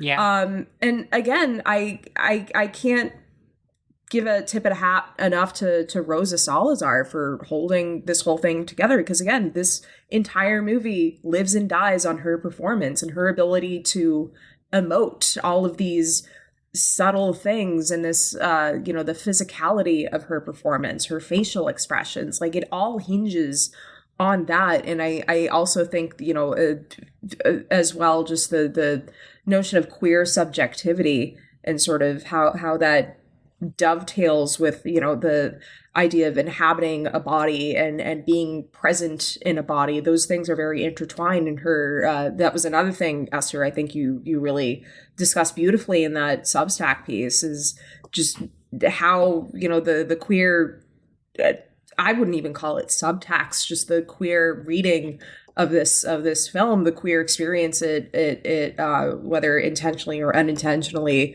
conveys, speaks to that experience, and it just as you know, the question of just my body is not my body. There's something wrong with my body. This is my body. This is the body I want to have, and this is the body I want to inhabit. This is me. It really cannot be stated enough how fucking amazing Rosa Salazar is in this movie. She's like. Yeah. I think I've said in the past, when I've really been cooking, like, she's just the best screen performance of all time. I think I've said that before. But no, there's this amazing, this gesture, this facial expression I think of all the time when, she and Hugo have gone to watch the first Motorball game. And Hugo's like, oh, we're going outside the city tomorrow. Do you want to come with? We're going to look at old marks and stuff. And she makes this face. She's from Brooklyn. Yeah, yeah, he is. But she makes this face where she like does this. She does this face that I've never seen another actor do, where she like bites her lip while smiling, where she's like clearly embarrassed and like trying to hide how happy she is, and she's like, "Yeah, I'd really appreciate that, thanks." And it's just like, yeah, just such like a greatly detailed performance. I don't think I've ever seen her in like a situation in motion where, capture. Like, yeah, I don't think I've ever seen her in anything before this. I'm looking at her filmography. I guess she's in American Horror Story. I'm glad she got out. That the Ryan Murphy content mines. She escaped Ryan Murphy's order. That's purgatory. Yeah, that's what we got to get Evan. We got to stage like a fucking like we got to free Evan Peters raid on Ryan Murphy's house to get Evan Peters locked in the basement movies again. But I mean, off of that, we should probably talk a little bit about the visual effects too, because most of Alita's body was done by Weta, which R.I.P. Weta. Well, no, Weta visual effects is still around. It is. It was their like R&D department got sold to. Was it Epic or Unity? It was Unity, and then Unity folded and it into their company, and then they just let go everyone that was superfluous. Yeah, they did what those companies always do, which is buy the intellectual property and like whatever hardware they had, and then as soon as whatever contract or thing expires, just fire everybody. Yeah. They're in trouble. No one wants to use Unity anymore because of all their terrible monetization schemes. They're going under. But yeah, no. Thankfully, the chill part, the part of Weta that makes Avatar 2 in this movie, is still around. Yeah, I think because again, a lot of the technology at play here was just stuff that they were going to end up using for Avatar. Literally without Alita, Avatar 2 probably wouldn't be what it is. I didn't look at it yet, but I know that Avatar 2 did something where they only capture like a third of the face so that they can generate the other part of the skull like in a weird way, like they because the Na'vi or whatever, like they're like longer, they're kind of stretched out people, like they don't have like their faces aren't as wide as they are, so they only captured like the middle like 60% of the face, and then cut the ends off. And it wouldn't surprise me if that technology came from how they blended like Rosa Salazar's face onto the CGI and vice versa.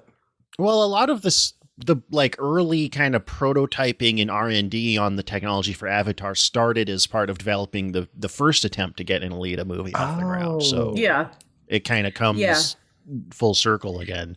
Yeah, but I wanted to broach a question because we complain a lot about CGI on this show because we see a lot of bad CGI, bad green screen, that kind of everything's sort of glossy and hazy and your eyes just kind of slide off of it and you don't feel engaged.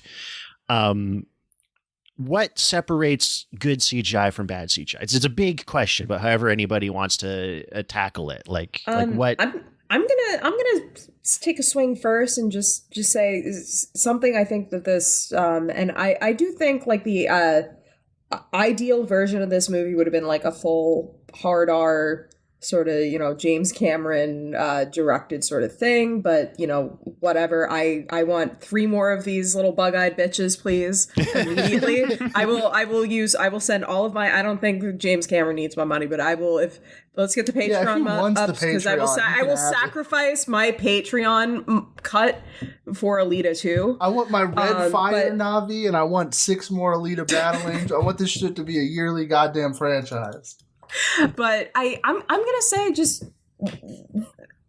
design, visual design, and you know, compositing's definitely there. But I think, you know, on some level, especially in like genre films, you know, mostly where you're gonna big budget genre films. I mean, you know, the visuals need to be fun. The you know, it doesn't have to be photorealistic. You know, it has to be a little cartoony maybe, and not completely yoked to realism. Like again, there is a cyborg who is just nothing but knives. You're not going to see that ever in an MCU movie. There's fucking Revolver Ocelot and his fucking dogs shows up. There's crazy it's the imagination, I think, underneath the CG. Because, I mean, we talked about how sort of shoddy, or Stu, you talked about when we did Mortal Kombat, how sort of, even though that was very low resolution, very early CGI, how it had, you know, you're charmed by it because it has that sort of avant-garde kind of quality. Yeah, it's like so blatantly artificial and weird. It's kind of surreal. There's like oh fuck, Zephyr? What's his Zanpan? What's his name again? Zapan? Zephyr. Zanpan? Who the fuck is Zephyr? Who the fuck is Zephyr? It's the pan I cook all my Zans in. Zapan, because he's just, you know, a face sort of, you know, CGI grafted onto a robot body, and you know, look at it the first time, and of course it, you know, doesn't look real. It's not like when fucking RoboCop takes the helmet off and it's, you know, fucking actual guy's face surrounded by like makeup and prosthetics to give that appearance. Like there's no prosthetic work going on there. But like, I imagine if I saw a guy's fucking face plastered to like a robot body, it would be uncanny. And I think sort of you need to also have a sort of healthy dose of uncanny for something to be visually distinct as well. I think that's kind of a part of the secret sauce that makes like something like Speed Racer really work, or maybe for a lot of people turns them off of Speed Racer. But I think that's a quality or a feature, not a bug. A feature, not a bug. I would say, yeah, visual distinctness is a big part of that, and that comes down to both art, design, it's a million little things kind of adding together. Esther, did you have a take on? Yeah, I think what you're saying, Nicole, is like totally true of like, I think if you just strive for realism, you lose like, I'll say this. So I there's a review I wrote of the game Alan Wake 2, which I think is probably going to be out by the time this episode comes out, where I talk about how like in video games, there has been just sort of like across that industry, this drive for photorealism that sort of made people forget or like take for granted that like photorealism is itself like an aesthetic decision, right? Like, yeah, you are making an artistic choice to make everything look hyper real. That is no less an artistic choice than like, you know, doing cell shading in a Zelda game, right? And I think when you're talking about movie CGI, it's kind of the same thing of like, people will just be like, oh, we'll just try to make it look as real as possible. And they forget to make like an actual artistic decision with that. So like, you know, you have when I think of bad CGI, I think of stuff that like is trying to just look real on a basic level, but doesn't really have any like expressiveness or like artistic direction. or like sort of aesthetic decisions in any real way. It's just like, you know, we're just trying to make it look real, quote unquote. Yeah, absolutely. And also like having like some sort of grounding, I think, and some sort of weight. Like, you know, like Alita has with, I think, the motion capture, and in Avatar 2 as well. In Avatar as well, and Avatar 2 as well. Really Avatar have like 2 too. Exactly. As well. Because you're doing motion capture and because it is real actors, it never has that feeling of like just like an animated like doll being flung around in Blender, basically. You know what I mean? Like I remember physics, when, it's like Gary's blood. Like a talking, yeah, exactly. like a talking raccoon that's just kind of there next to Robert Downey Jr. and the. No, exactly. Like when Avengers Endgame came out, I stage. think I've said this in my Letterboxd post about that movie. Like something that really like unlocked for me watching that movie is like in the first Iron Man movie, in the first couple movies, it's like a whole fucking procedure for him to put on his suit, right? Like he has to like walk through this like, you know, archway that like puts on all the pieces and stuff one by one and assembles it all. And it makes it feel like more real. It makes it feel like this is a real like heavy fucking thing that this guy is wearing. And, you know, by the time Avengers Endgame comes out, he just like blinks once and it just like materializes on top of him in this ugly effect. Yeah, and it's like that is like bad CGI to me. And it's like because it's also comes with like a storytelling and an artistic decision of like it looked better when it felt real, and it felt realer when it was like it had that grounding element of like, yeah, he's putting it on piece by piece, and it makes it feel like, oh, more like, oh, this is like a real thing this guy is doing than just like, oh, it's fucking like, you know, it might as well be a Halloween costume. It just shows up on top of him. Like it means nothing watching this. Exactly. Yeah. And it's not even the fact that it's instantaneous isn't even given any like narrative weight. Like it's just something that happened off screen in between films. It was just something the screenwriters or whoever decided on because it made making the movie easier. Well, no, Iron Man has had, the suit could just appear. Iron Man has had that for like 20 years now. He's had like, but the thing is, in the comics, that came at like a great physical cost. Like when he first gets the nanite suit, and I think like 2009 or something like that, it's stored in like the hollows of his bones, so he has to he's completely drained out all of his blood to like replace it with this suit, and then later in that like same run, he ends up like due to a scheme by the Mandarin, like he gets caught like videotaped like drunk driving the Iron Man suit. That rocks. And the government basically like ends up turning him into like a weapon that they can turn off and on because they give him like essentially like an ankle bracelet for turning that suit off and on. So he's essentially put himself into the corner, exactly, where by like, you know, by making the suit instantaneous and only he can operate it, now there's only one guy that you have to take out. You know, he can't just call his black friend and go put the Iron Man suit on for a week. Yeah. But on the topic of CGI, I was actually thinking about this in the shower right before we were doing the episode. Ooh, shower thought. It was a shower thought. And I think to me it comes down to intent. And a lot of that intent is like the difference between a creative decision and a financial one, like the idea of essentially cutting corners. I'm actually a very, very CGI pro person. I mean, fuck, I have positive reviews on most of the Michael Bay Transformers films. Like, never mind your Star Wars on the Star Wars prequels. The prequels. Exactly. I have perfect opinions, and I think that like with a lot of the CGI discourse, it's like the idea that like, well, everything was better when things were all practical. And I do think that they maybe visually on average looked better, but also like when you use CGI as a tool, you can do amazing things with cinema. Oh my God.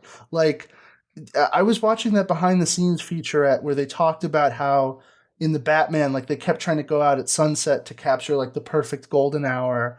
And then eventually they were just like, oh, we're going to use that like fake ass like CGI matte painting thing that the Disney company has. The volume. Yeah. And like that movie single-handedly like legitimized the volume as a tool to me, and then I think Avatar 2 also used it. It's like you can use these things, but you have to be thinking sort of in the same way as like a prop guy on Star Wars, where you have to look at things and think of them like not immediately as they are. Like you look at turning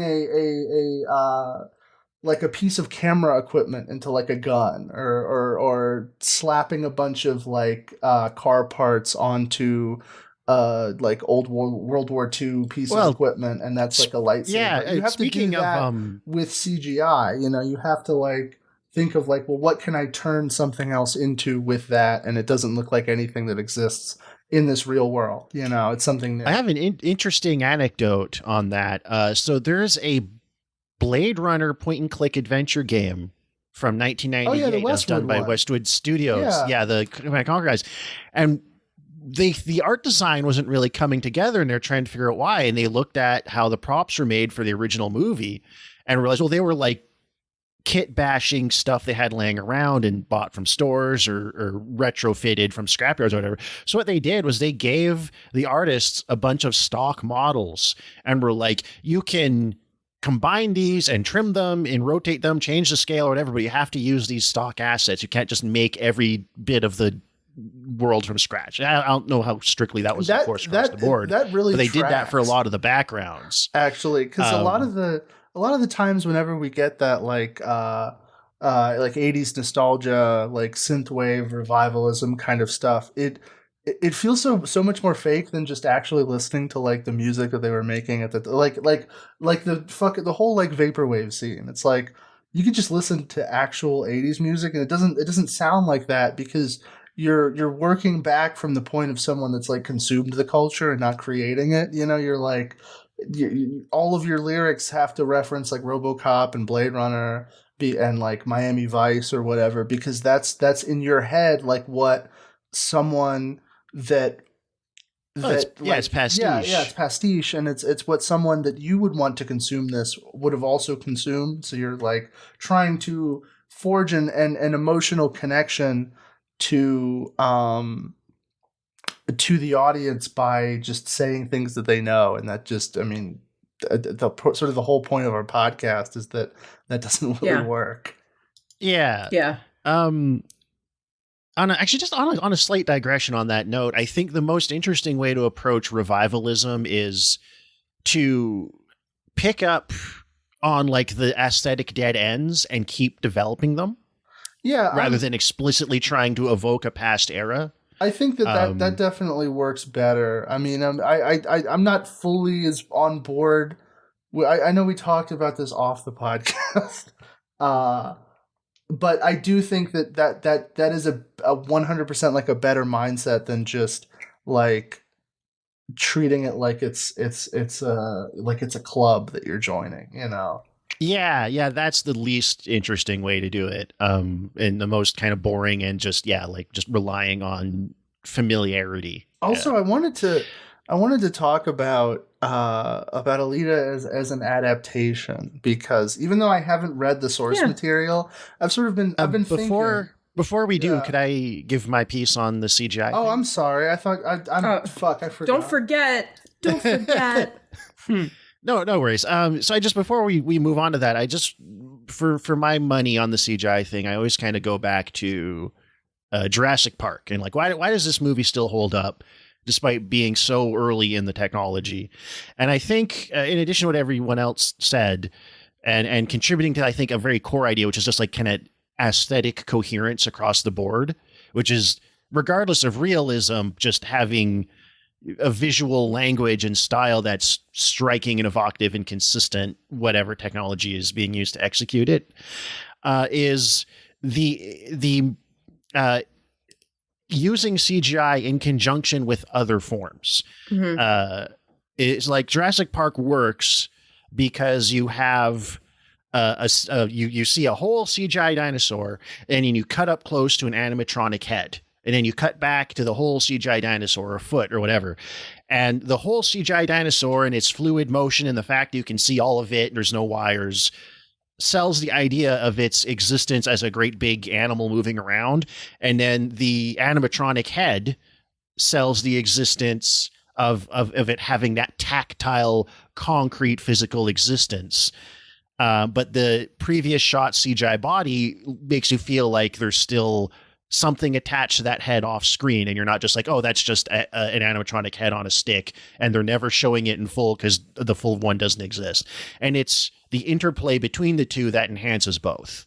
Yeah. And I think this movie had enough practical work that it helped sell the reality of the stuff that's CGI and green screen. Yeah. Again, real sits, which this movie was mostly shot in Texas.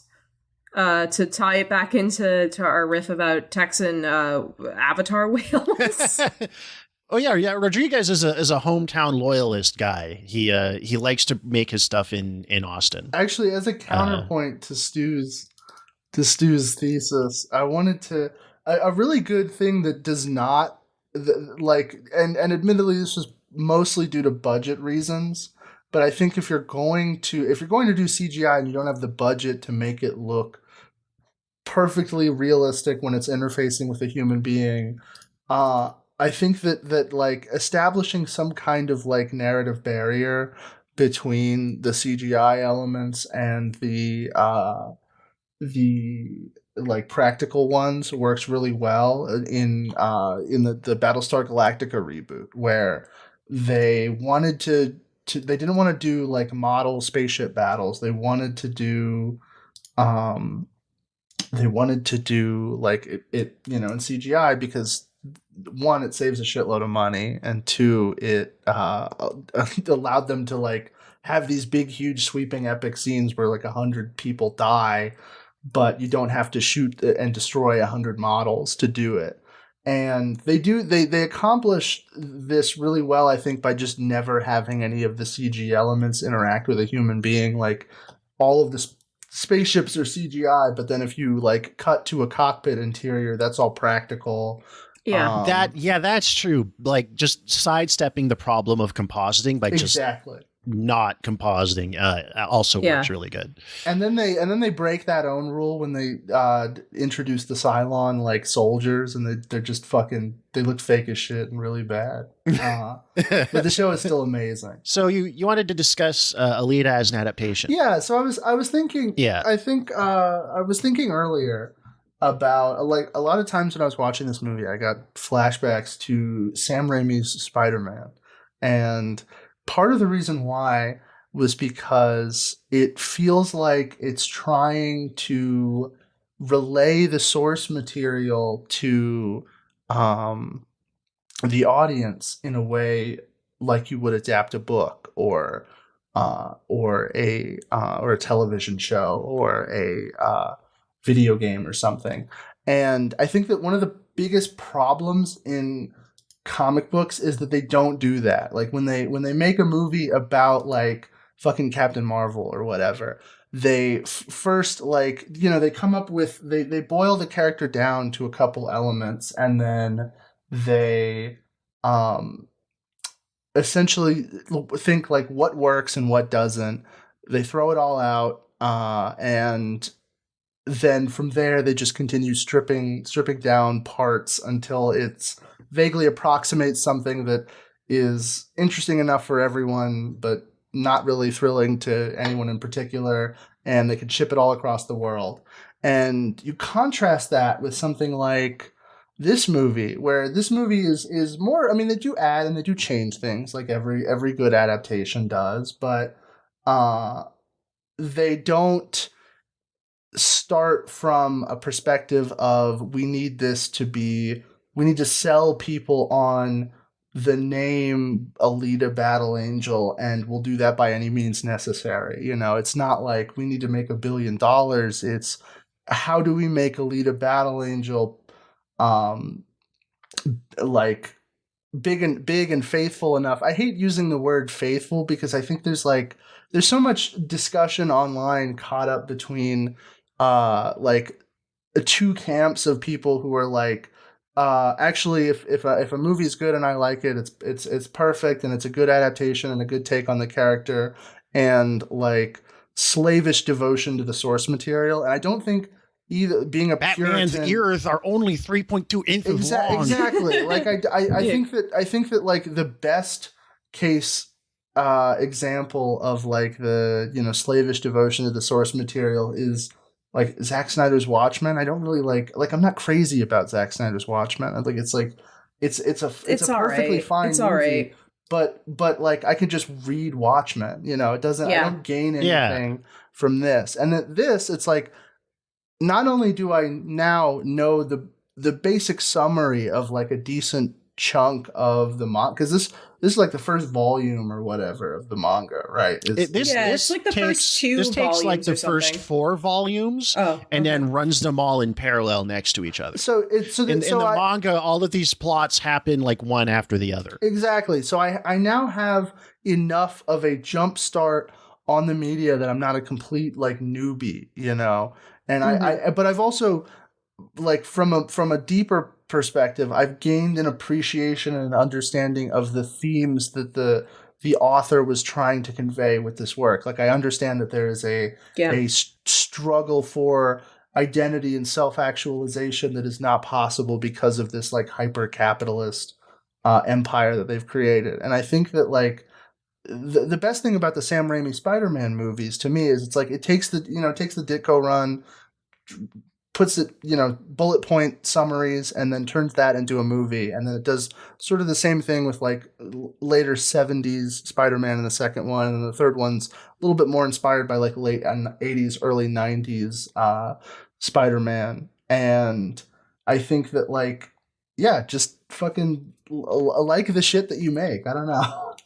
It's such a huge like juxtaposition from like, you know, this movie. It's like they were basically like having group jerk off sessions over the manga every like 3 fucking months they could, from what I understand. And then like Nia DaCosta being like, what the fuck is a Captain Marvel after she's like already finished the movie? You know? Well, it's I don't blame her for that, because it's like I would phone that shit in too. Here is like, because there's adaptations we like that are disrespectful to the source material. Oh yeah, Fritz the Cat. I'm concerned with it, like Batman. I was going to say Fritz the Cat's a good example. Batman Returns, Starship Troopers. But they are interested in doing something, and I think it's problem having a with take on the source material. Yeah, versus which is starting from what do we think the audience wants, and how can we squeeze whatever we're starting with and deform it and amputate it to fit that box, versus going the other direction, which is what do I want to say, or what am I moved by or fascinated by? And that's the problem with stuff like the MCU, is it's not just that there's having to compromise with commercial interest. It's that there is no vision or artistic statement or desire or emotion outside of what will the audience like. It's pandering in the most literal sense. It's obsequious media. Yeah. It's like me. I need you to like me. I want you to like me so bad. I'm gonna piggyback off that before we wrap up, because this is an extra special episode. I'm gonna do something absolutely insane, which is I think a really good step forward in this direction of like legitimizing comic books as adaptable literature is James Gunn's Superman movie, in which like I think the movie's gonna suck, to be frank. Like, I don't think the movie's gonna be good, but every fucking image of that movie, even or like tweet about that movie, has a picture of All-Star Superman in it. And I don't think they're adapting All-Star Superman. I think they're adapting Superman versus the Elite, Truth, Justice, and what's so funny about Truth, Justice, and the American Way. But it's like he is starting from a place of like, I've read this shit, I like this shit, like, and it translates. Like, famously, when he announced like the first 10 DC movies that are frankly never going to happen, they were accompanied by like images of like, here's what the screenwriters are reading while they're writing this shit. And then if you looked on Amazon, like all those books immediately fucking sold out. Like people were like, oh, I'm going to fucking read this, you know, because I want to know more about this shit. So, that is approximately 2 minutes of me praising James Gunn. Wow. It will never happen again. It literally never happen again. And it happened on like the rare episode where we talk about a movie we like. Yeah. I think it's because of that. Everyone's feeling good. So before we go to the outro, Esther, did you have any other kind of final thoughts on Alita or movies in general, or kind of wrap-ups or conclusions? I hope if James Cameron and Robert Rodriguez are listening to this, please would like to write the sequel personally. I think I could do a good job. I've been thinking about it for a long time. Also, I did just want to bring up that in the Wikipedia page for this movie, in the planned sequels section, there's a whole like list of occasions where the two of them like have said that they want to do the sequel, just like one after the other. And one of them just says, in December 2022, Rodriguez and Cameron took a virtual blood oath to make a sequel. A virtual blood oath. they goon together. I like that the idea that they're like broing out over making these movies. I'd see another one. Do we want to shout out to the Alita Army, by the way. Yeah. You still follow me on Twitter years later. And hashtag Alita Army. We're gonna and I want to say, like, I had like, I read the manga right before this. It was very fresh in my memory, and I liked it a lot. But I liked this movie. I think it's a good movie, and it's worth watching. Yeah, you gave it a heart. You did give it a heart. Yeah, it's a Stu Heart. I did. Do we want to do a watch something in addition? Yeah, watch something too. Yeah, I got literally one that I've already suggested in the past, but there is a connective tissue. First. Yeah, let's ask. I'm sorry, I'm so rude. Esther, what would you recommend, sort of as sort of accompanying viewing material, or something that sort of sparks a similar thing in your brain, or something that shares thematic or sort of any sort of similarity you can think of for any reason with Alita Battle Angel? I mean, like, I assume everyone who can hear my voice right now has seen the film The Matrix, which is the obvious double feature with Alita Battle Angel. So what I'll say instead is a film that came out this year, directed by Robert Rodriguez, called Hypnotic, with Ben Affleck. I gotta watch that. Which is like... Wait, that was him? Oh, I didn't even know this was a thing. I saw this movie in theaters because, in order to support Robert Rodriguez, I was one of 5 people who did. It is an awesome, like, dumb guy genius type movie. It has Ben Affleck as a guy who gets, like, wrapped up in a world of evil hypnotists. Okay. They're like they're great, like, sicko, like, twists and turns and crazy, reveals along the way. It is a fun, really stupid, awesome movie. I love fucking Robert Rodriguez. It's cool that he like had like a bad Star Wars show and it did not affect him in the slightest. Like he was just like, fuck he survived. He was just like, I was getting a bag. Nothing does, because if anything fails for him, he'll just be like, well, okay, I'll just make like an exploitation action movie for $1 million because I know how to just make a dolly out of PVC pipe. He knows all of these super low budget movie making tricks. He'll just make movies for nothing until he gets a shot at something big again. And then he can't probably make Avatar 5 when James Cameron is 98 years old and can't do it anymore. He bet big on like the original 3D boom, and somehow it like didn't kill his career. Like he rocks so hard. I remember my friend had one of those really shitty like 2004 3D TVs, and literally the only movie that he had for it that was in 3D was fucking Spy Kids 3. Yeah. Well, that might have been the only movie that came 3D, out on DVD in 3D. That's actually the first DVD that came with glasses. We had it. I remember that too. It was like a steel box, like not a steel box, but like it was like it had like fake rivets on it and stuff. Yeah, it was crazy. Do either of you two want to go Alita in first? 3D, by the way. I saw it. Several of the times I saw it was in 3D, and the 3D was really good, and I'm still kind of sad that I will probably never get to see it that way again. I think Avatar 2 was the only other time I liked a movie in 3D other than Hugo, which no one remembers. If I saw Avatar 2 in 3D, I would genuinely probably have a psychotic breakdown. I saw it on a relatively potent edible too. I was there. Oh, man. dude, I was on Pandora. Nice. Dude, no, same. I got the Pandora mental illness. Like I was legitimately like bummed out for like the week after because I was like, I want to fucking talk to a whale. I was like, I can't believe this movie made me almost cry because of a space whale. But we'll get to that. We'll get to Avatar too. Yeah, we'll have to go back and watch Avatar too. Cole, did you have a watch? I have a watch. Also? Watch all. I actually have two things that both involve the same person. The first I'm going to do is read something else, which is Frank Miller's Ronin, which is basically like the guy version of this. Which is it's totally like downwind of like the same movies and stuff that influenced Robert Rodriguez, and also probably maybe a little bit inspired by Alita, because when did that manga come out? Because this was 1983 when this was released. Oh, the manga is 90 to 95. Oh, okay. So maybe Ronin influenced the development of Alita Battle Angel. But yeah, it's a Frank Miller story about ninjas in the future in New York City. It's great. It's basically the entire reason that Teenage Mutant Ninja Turtles exists outside of like Daredevil. And my second one is an episode of Batman the Animated Series, just sort of piggybacking off the idea of like of adapting things and the transformative power of adaptation.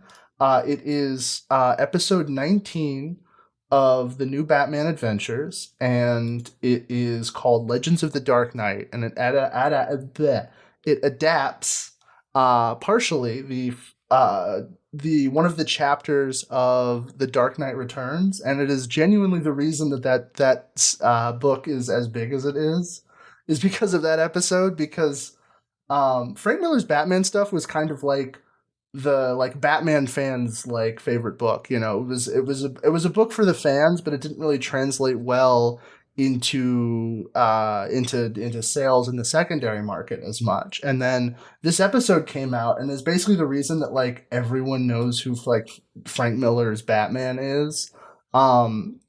It's also the only Batman the Animated Series episode where Kevin Conroy doesn't do the Batman voice. They get Michael Ironside to voice the future Batman in it. It's awesome. It's also very, very Alita core. There's so much about I was flipping through pictures of the manga on Google Images, and I was like, wow, this feels like kind of like Frank Miller's brand of cyberpunk that he likes a little bit, where everyone just kind of it would make sense if there was crossover there. Yeah. And so those are my two to watch something else. I'm being greedy this time.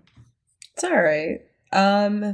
Mine is I think I already named it. I said I should have saved it for this one because it has a lot more in common. Rintaro's Metropolis, because Rintaro actually oversaw the animation for the Alita anime. So there's some connective tissue. We're all there over our words. It is also a movie with a female cyborg robot character, a giant sort of city plagued inherently by like class disparity, giant megastructure. Beautiful movie based on Osamu Tezuka's manga. Shares a lot thematically with Fritz Lang's Metropolis as well. It's a gorgeous movie. Sometimes I think about the fact that this was like, and again, Stu's gonna roll his eyes and be like, the Oscars are gay and fake. What? Shut up. But like, I sometimes think about the fact that this movie was submitted for like the first, like the inaugural, like best animated feature category. And you know what movie it lost out to for its spot?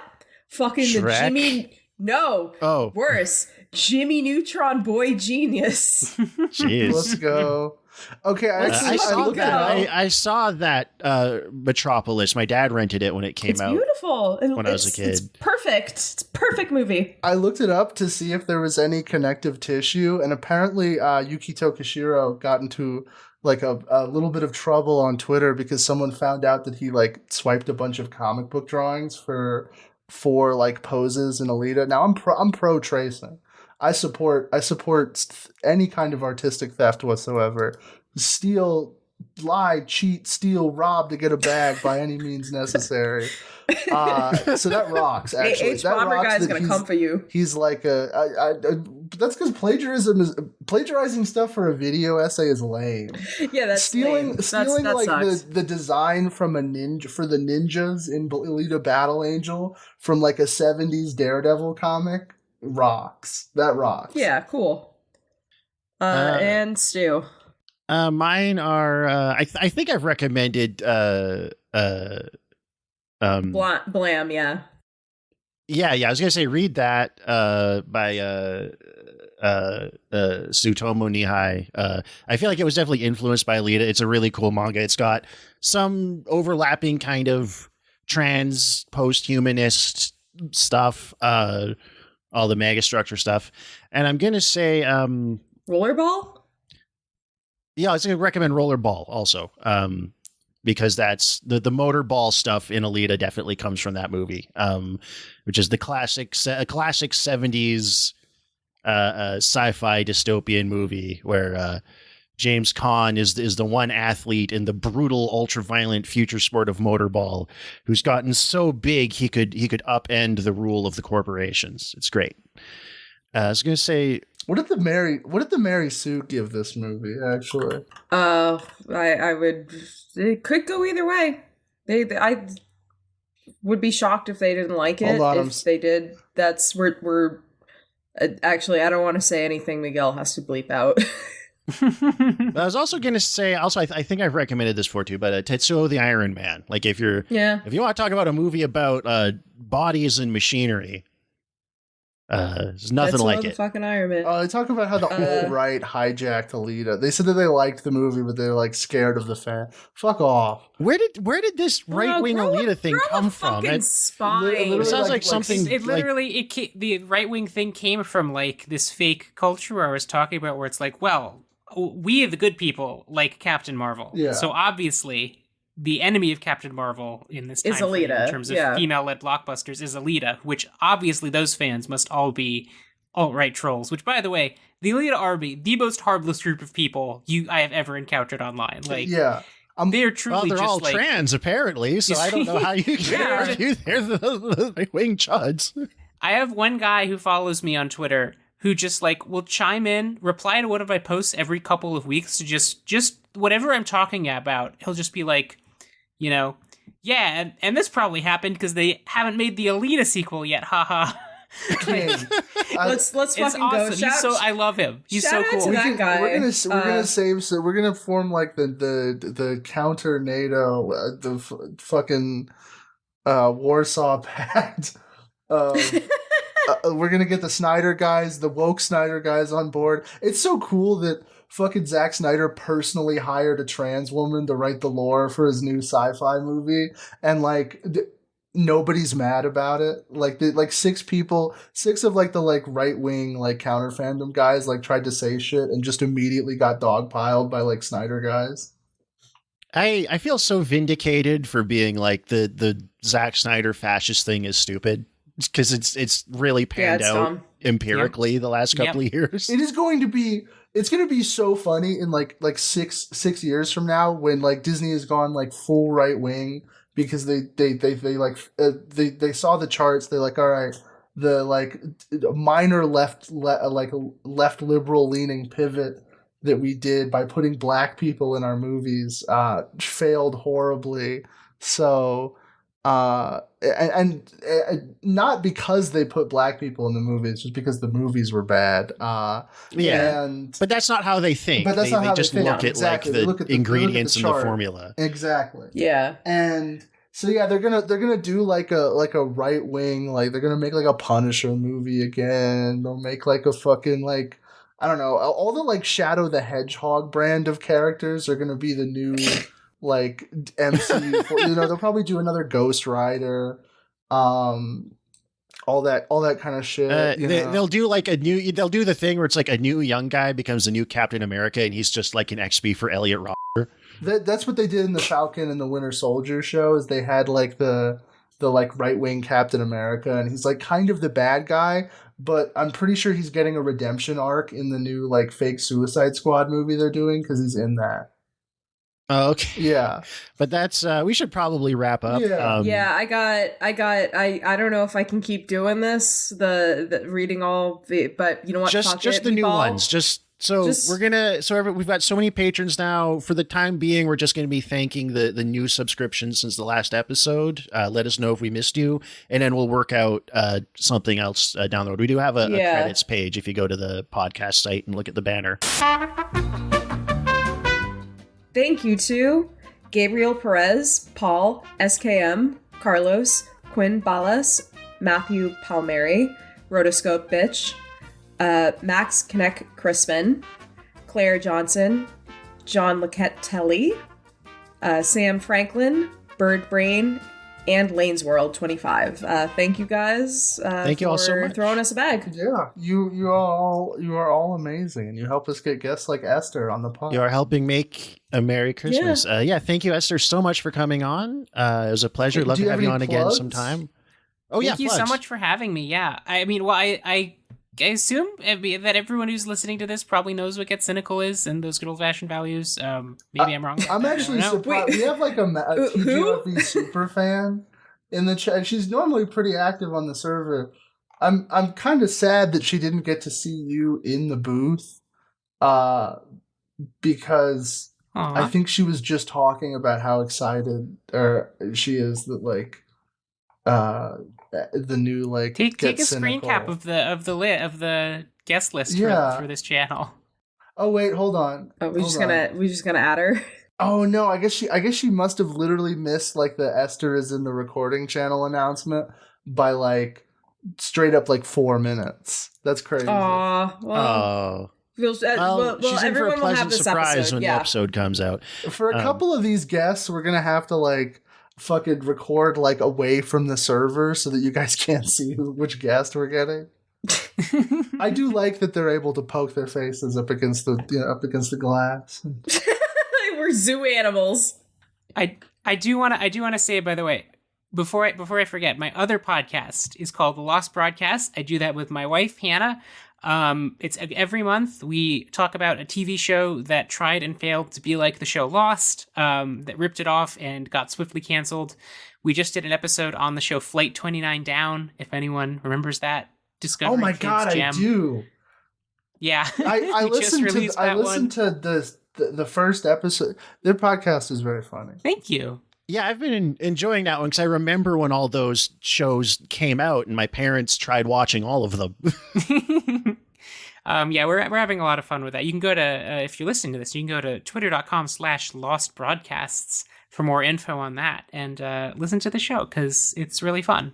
Links in the description. In fact, I believe their Patreon just went live. So if you have give them a throw. They did, throw some dollar bills. Yeah, exactly. Some of your. Please do. Don't go to the strip club. Use that money and give it to Esther, and us so we can fund Alita to give it to women, but respectfully. Yeah, we're by giving money for Alita too. Exactly. We're like these podcast Patreons. They just keep popping up, you know.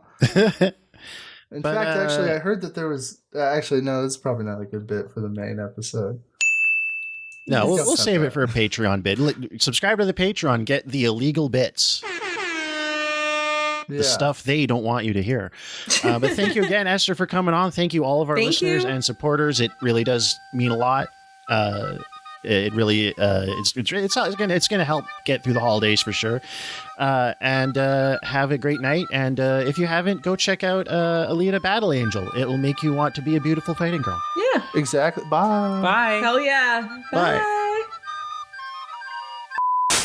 What is the point of my lips if they don't make noise? What is the point of doing nothing at all? Watching it fall. There was a girl I knew. She said she cared about me. She tried to make my world the way she thought it should be. Shout out to Jim. Hi, Jim. Shout out to Jim. Hi, Jim.